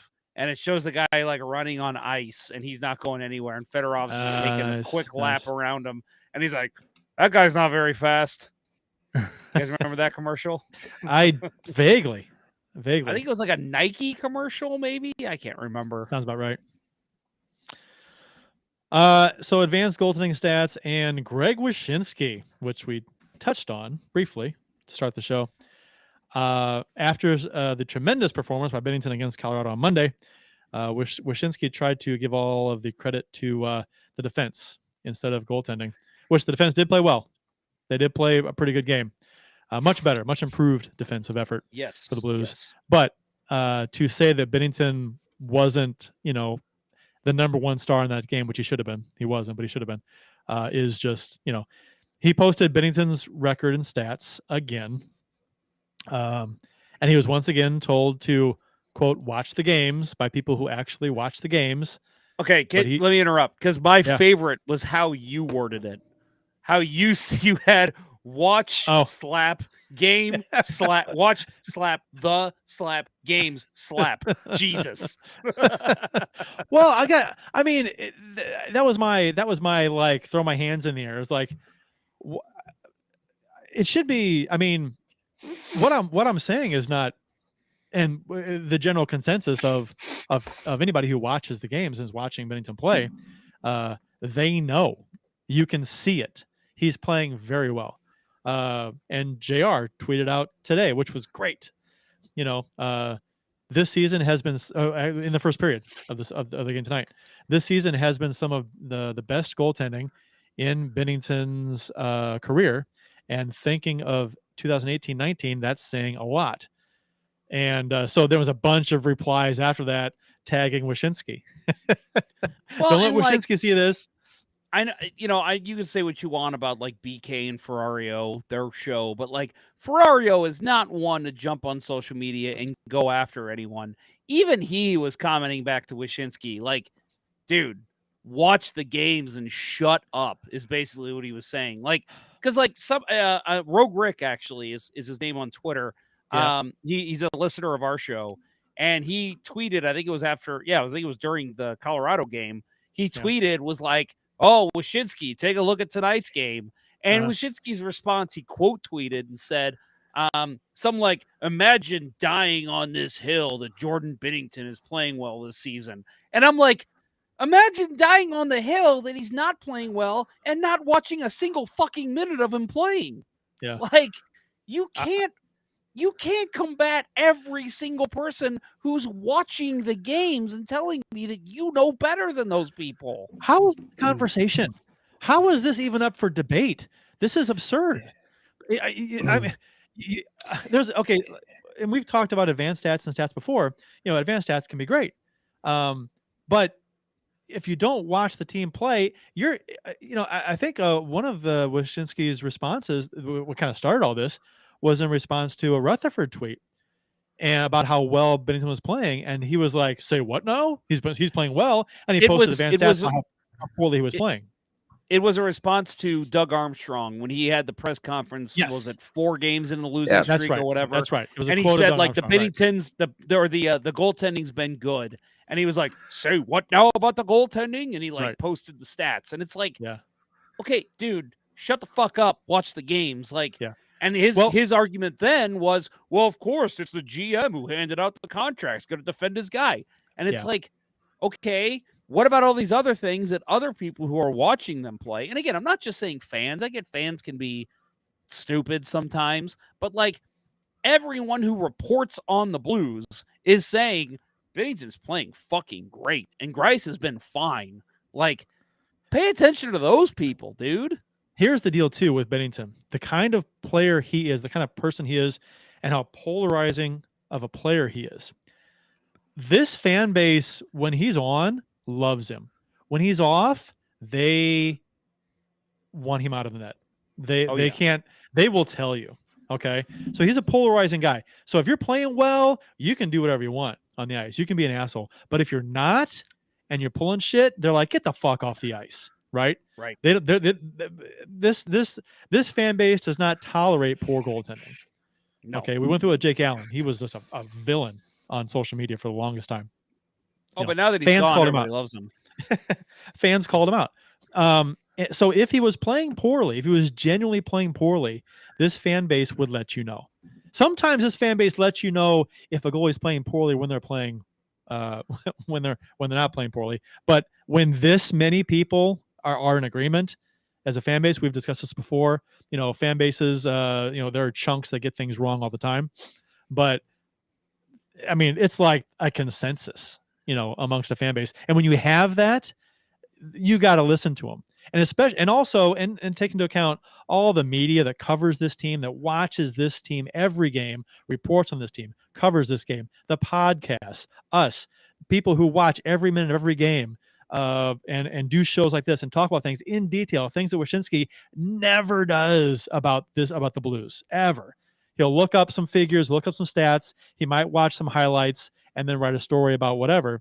but he doesn't watch the team as intently as all of us do.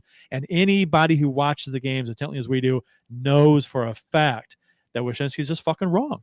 His stats are not indicative of how Bennington has been playing. It's just inaccurate. And for him to come online and counter people like JR and people in the media who actually cover the team on a daily basis, and to say they're wrong based on because he has numbers on a paper that say otherwise is fucking stupid. Well, and it's an idiot. Listen, for me, his first response of say what now about the goalies or whatever.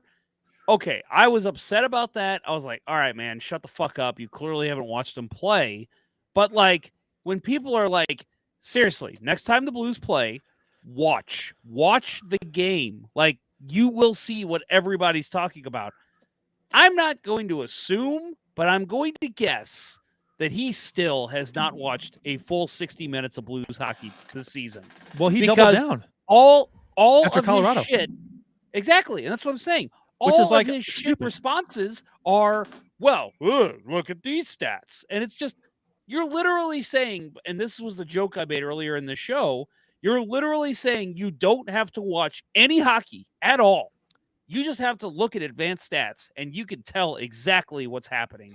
That's not the case in any sport, especially hockey. Like you need to be able to look, and you're telling me, and again, look at the LA game, look at the Montreal game. Like, dude, watch just the goals in that game. And you're telling me Jordan Binnington's supposed to come up with all those saves?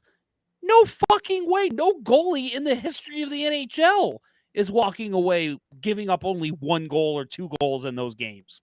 It's ridiculous. I think it was ridiculous for him for his initial interaction with Blues fans about the Doug Armstrong quote.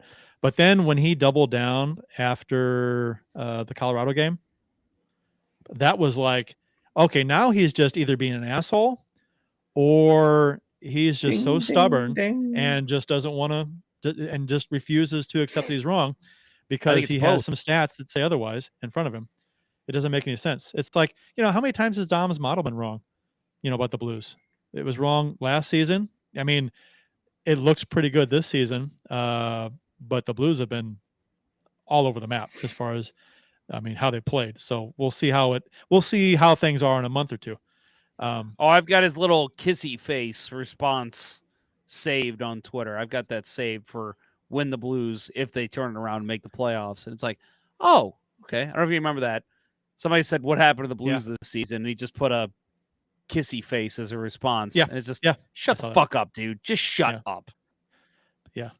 It was. And it's the same way with Wyshynski, man. I mean, I literally even told him, I've interviewed the guy multiple times on other shows. I did it on the radio a few times. I think my other podcast I used to do, I had him on there. I used to love the guy. Bill, you said it earlier. Like when he was with Yahoo, his shtick was funny. He was enjoyable. He was lighthearted. But man, he, like Dom, has become such a goddamn troll on social media and even in the shit that he writes, which, by the way, riddled with typos. Just going to put that out there. As an English major, I have to notice those things. But yeah, it's just like, dude, back the fuck up. Like, don't. And that's the thing. Like when he said to Rogue Rick, like, imagine dying on this hill. You're making fun of a guy who's watching all the games. You're telling him that he's the one dying on a bad hill when you're the one who hasn't watched a fucking second, and you're basing everything off advanced stats and combating everyone without any inclination of being like, maybe I'm wrong. None of that. It's, no, I'm right. I know because I'm looking at advanced stats. Shut the fuck up, dude. And he's living in some kind of advanced stats echo chamber where he's just he's convinced that advanced stats you don't have to watch the games, and to some degree an 8-game losing streak, just to kind of put my point on this, an 8-game losing streak really feeds that narrative, right? No results. Sure. Stats look bad. Sure. I win. Yep. Sure. And and it's funny because the thing is that if you actually watch, and I hate having to use that stupid line over again. If you actually watch the games, you would see that Bennington Is that was stupid the Blues' though? best player. Well, it just You feels just like I'm called being it so repetitive. stupid. I just feel like I'm being so repetitive. And Wyshynski's had responses to you. He's had responses to me. Dom's had interactions with both of us about his model. It's just like nobody's fucking listening. So I just have to keep saying it over and over again. It's like, guys, you don't understand. Obviously, I don't care the Blues lost 8 in a row. There's reasons why they've lost. Bennington is not the problem. He's not one of the reasons why they've been playing so bad. He's actually, I'm trying to think back. He may have allowed like 3 goals this season. He maybe should have had. I don't know. Not many in how many games he's played. So he's been very good.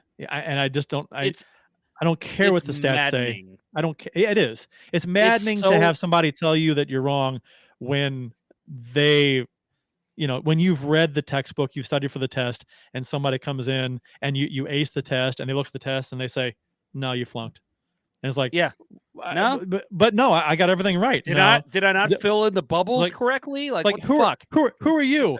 I'm new to this class. I haven't but you're all wrong just because I think you're wrong. It's and let's face weird. it, Wyshynski's not a young guy. He's at least my age, if not, in his 40s, like you guys. Sorry, had to throw that in there. He might be older than us. He might be. His hairline suggests that he's older than us. No, I think he's right at our age. Is he? Okay. Yeah. So yeah, he's about 47. so he remembers a time before advanced stats, and same as Dom. Like, these aren't 22-year-old kids fresh out of college coming in. Oh, well, we got books on this. No, you remember a time before advanced stats where the eye test was important and remains to be important. But to literally, he is literally saying there is no eye test. It's all analytics. Yeah. And again, let's look at just Dom's model. In one season, you could say, oh, one season's an anomaly. It's an 82-game season with playoffs. In one season, the Blues totally outperformed Dom's model last year. And guess what? They did it the year before that and the year before that. So clearly, analytics are not 100% the answer to hockey. So go die on your hill, Wish, because you ain't fucking right.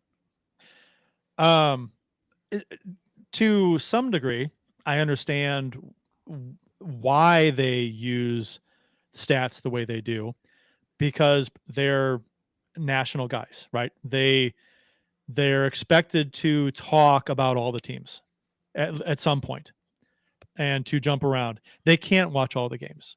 They can't do it. So they have to use stats to try and fill in a lot of the gaps. It's like Jurassic Park when they used was it frog DNA in the dinosaur to complete the DNA strain, and it fucked everything up. I think you're right. I think frog is right. I think it was frog.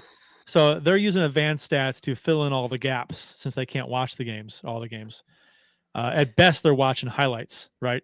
So they're not, and they use advanced stats because they can't. And then they write an article based on the advanced stats, and they might throw a couple of YouTube highlights in there to try and back up what they're saying. I've even said before, I'm fine with that. You can't nobody can sit and watch all the games every night. I am fine with them using advanced stats, maybe even like input from somebody who maybe watched the game. I don't know, whatever they do to write articles.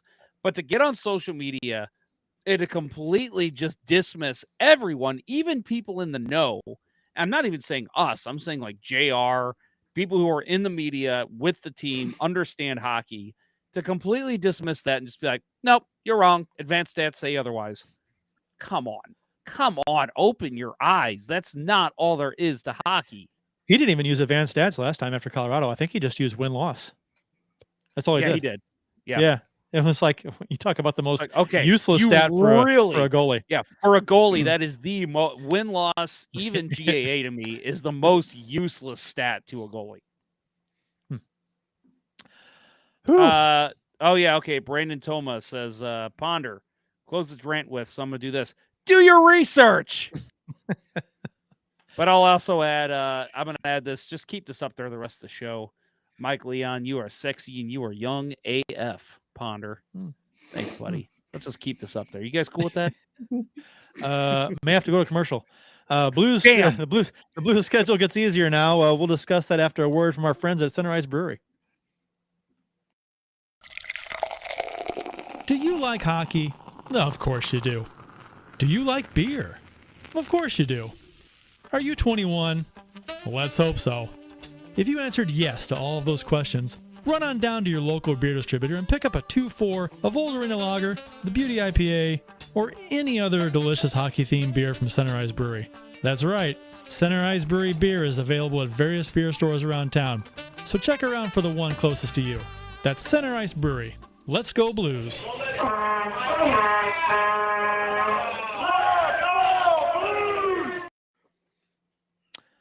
Up next for the Blues, we got they're home against the Capitals.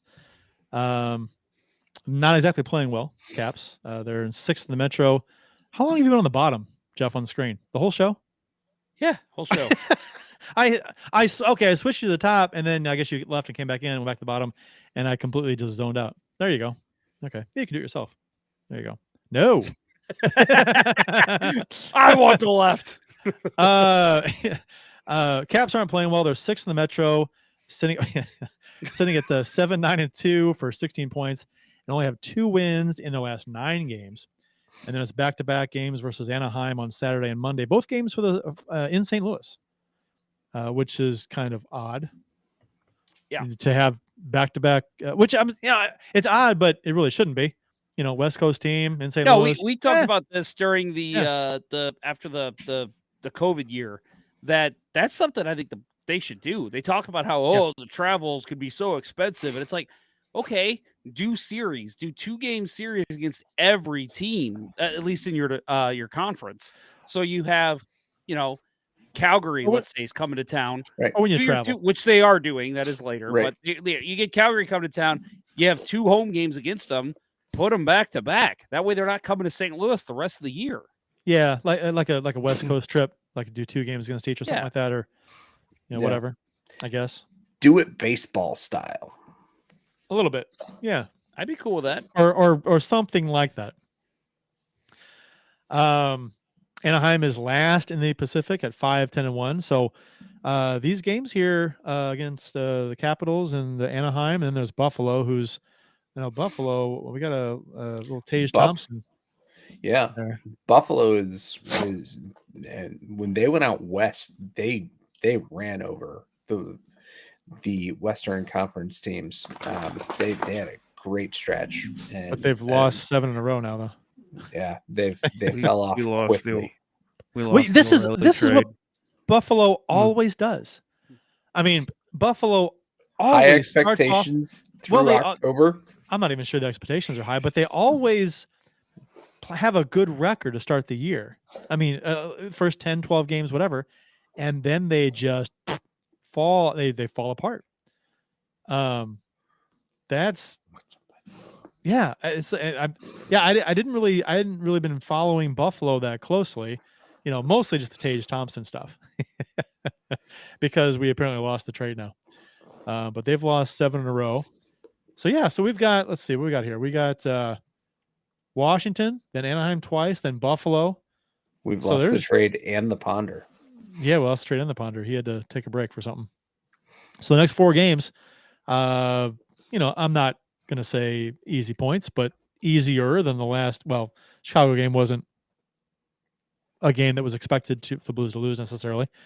But yeah, after Vegas and Colorado, then we got these 4 games are games that the Blues could theoretically win all 4 or 3 of 4.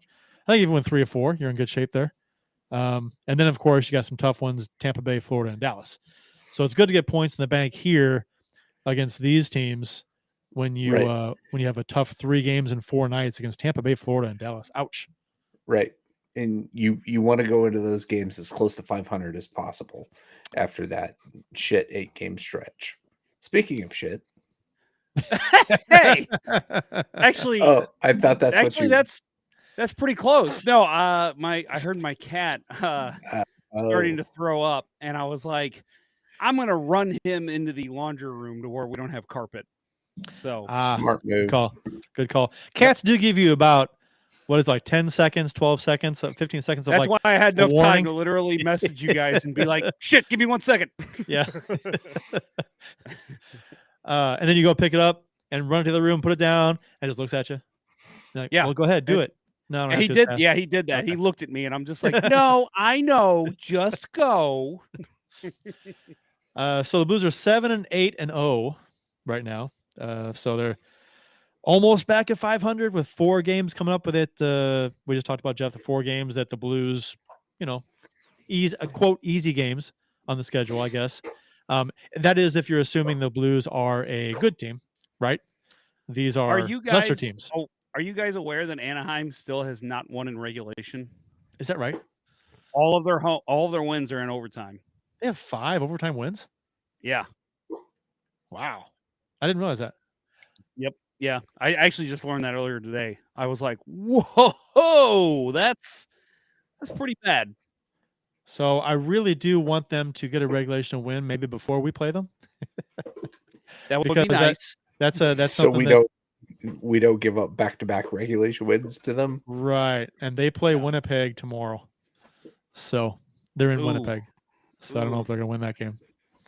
Maybe. You never know. Stranger things have Back-to-back happened. games against Anaheim after the game against Washington. So, and then a game against Buffalo. Those are 4 winnable games. Easy. Should be. For a good team. A good team could win all 4, should win 3 or 4. And we should be, that'd put us at, let's see, what's our record then would be, did I just leave the calendar? No, okay. Our record would be 7-8 now. So 10-9 if we won 3 or 4. Yeah. So, and you know what? I mean, unfortunately for the next little while, I think at least through the end of the year, if they want to compete for being, not a wild card team, they pretty much have to go at least 3 out of 4 the rest of the way. Well, we've got, let's see, 15 games played. We're a game behind Chicago. And games played in Nashville, and we're let's see. Oh, I got it sorted by the wrong. I'm saying calendar year, by the way, not the entire season. If that's the point, they'll more than eclipse that. So we're San Jose's played 3 games more than we have, and they've a point more than we do. So if we win that game in hand, we could jump over a few teams here. So, I mean, depending on how the teams play in front of us, if the Blues well over the next 4 games, which they very well could, we could jump over a handful of teams here. Right. So, yeah. And I mean, just thinking back, to our last show, did any of us expect that we were going to get 4 points out of Colorado and Vegas? I was just hoping to be San Jose and see what happened after that. But because like we talked about, the San Jose game, to me anyway, was like if we had lost that game like in bad fashion, like 5-2 or something, that would have been, I mean, that could have been like the trigger game to make like I said, a Van Ryn firing or something, because you got to do something. You just can't keep waiting. I mean, I'm not saying make a big move, but you got to do something with the coaching staff or something. So funny comment here. Justin Scott, who I think is a new live listener. He says, listener. Hey, fellas, big W, and I hope you guys went over this, but Scott Darling is a loser man. Yeah, we did go over it. We did cover Scott Darling. Make sure you catch the podcast tomorrow. Yeah. Did you guys catch the Blues tweet after the win tonight? Oh no. What? Hush, little darling, don't say a word. Oh, nice. I love it. That's See, great. I love this stuff. This is great. With the moms pictured, right? Oh, it's that's perfect. Hush, God, little darling, that is don't so say a word. genius. Man, the Blues social media team has leaps and bounds over the last couple of years. Leaps and bounds. Yeah. Yep. They've improved so much. I think they've had the reins taken off and a lot more creative. Yeah, so I will tell you, when I was in the media, there was quite the restrictions on what they could say, what they could do for social media, and Yeah, it is not like that at all anymore, which is great. They're quite behind the times on that, but I'm glad they finally came around. Yeah, that's awesome. That's funny. Good stuff. That's really good. That's hilarious. Good job, Blues social team. Yeah, so I get, and it's funny because the way how big of a sports town St. Louis is, Scott Darling is now public enemy for life in St. Louis, pretty much for hockey fans. If he shows up at a Blues game, a Blues and Hawks game or something, they put him on TV on the Jumbotron, he'll get booed. Before, I'll just say this: they wouldn't know who he was before, but now he gets booed. Yep. I'll just say this now. I think I mentioned this last week. I had a friend, or well, actually, technically my boss, came into town last week. Never been to St. Louis in his life. Brought him to Three Kings. Gave him a 4 Hands beer, and he tried toasted ravioli. And he's like, "I am coming back here. This place is great." And I'm like, "Yeah, it is." I was like, "This, I love this city." And he still messages me like, "Hey man, for Christmas you got to send me that 4 Hands, man. You got to send me some stuff." So yeah, screw you, Scott Darling. St. Louis has its issues like any other city does in a bigger city. It's just, maybe more so in some areas than others. But I mean, to knock St. Louis as on the whole, I mean, there's a ton of good shit going on in St. Louis. Lots of stuff to do. The food scene is tremendous. The beer scene is tremendous. And it's just funny to hear someone give that. He played 2 games here in St. Louis. You know that?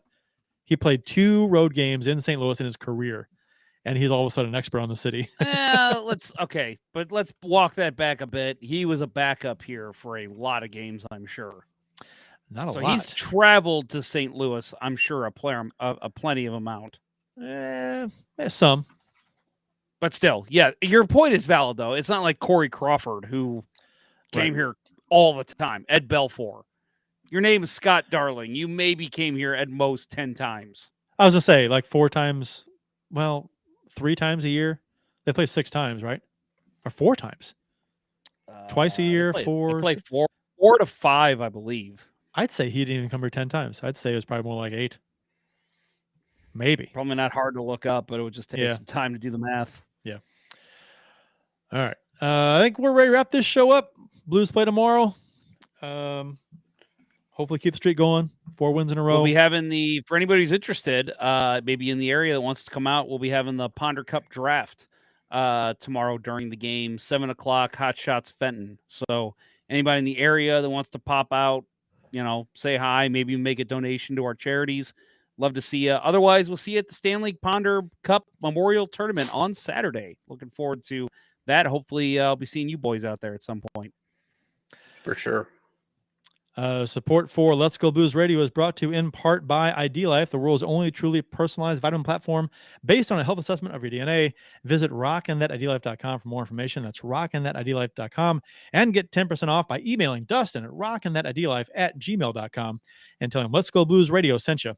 And by Center Ice Brewery, St. Louis's tasty hockey-themed beer. Check out your local beer vendors for availability. That's Center Ice Brewery beer. Please drink responsibly. And by Mike Burgoyne from Real Brokerage Realty.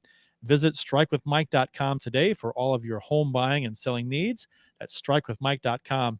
That'll wrap up episode 8 of season 11 of the original St. Louis Blues Hockey Podcast, Let's Go Blues Radio.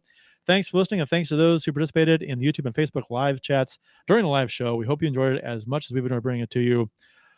For Jeff Ponder and Bill Day, I'm Kurt Price. Until next time, everyone, hush, little baby. Hush, little darling. I messed it up. Let's go Blues. Okay. Let's go Blues. Let's go Blues. Yeah, edit that out, Kurt. Let's go Blues, and let's go Team Ponder in the Ponder Cup. Hell yeah. Yeah, and we didn't get to mention it, but let's go Blues and let's go City SC. Hell nice. Yeah. Very good. That's right. It's 10 p.m. Do you know where your children are? The Chiefs are at home tonight against Cyanosport at the War Memorial at 8. Good seats are still available. A look at sports. I think that went very well. Thank you for listening to Let's Go Blues Radio. Now take off, hosers. I want you to have a heart attack and die so that we never have to do this shit again. Well, There's 90 minutes of your life you'll never get back. Sorry. St. Louis Blues, St. Louis Blues. Have you heard the news about our St. Louis Blues? They've only just begun, they're on their way to number one. Now there's no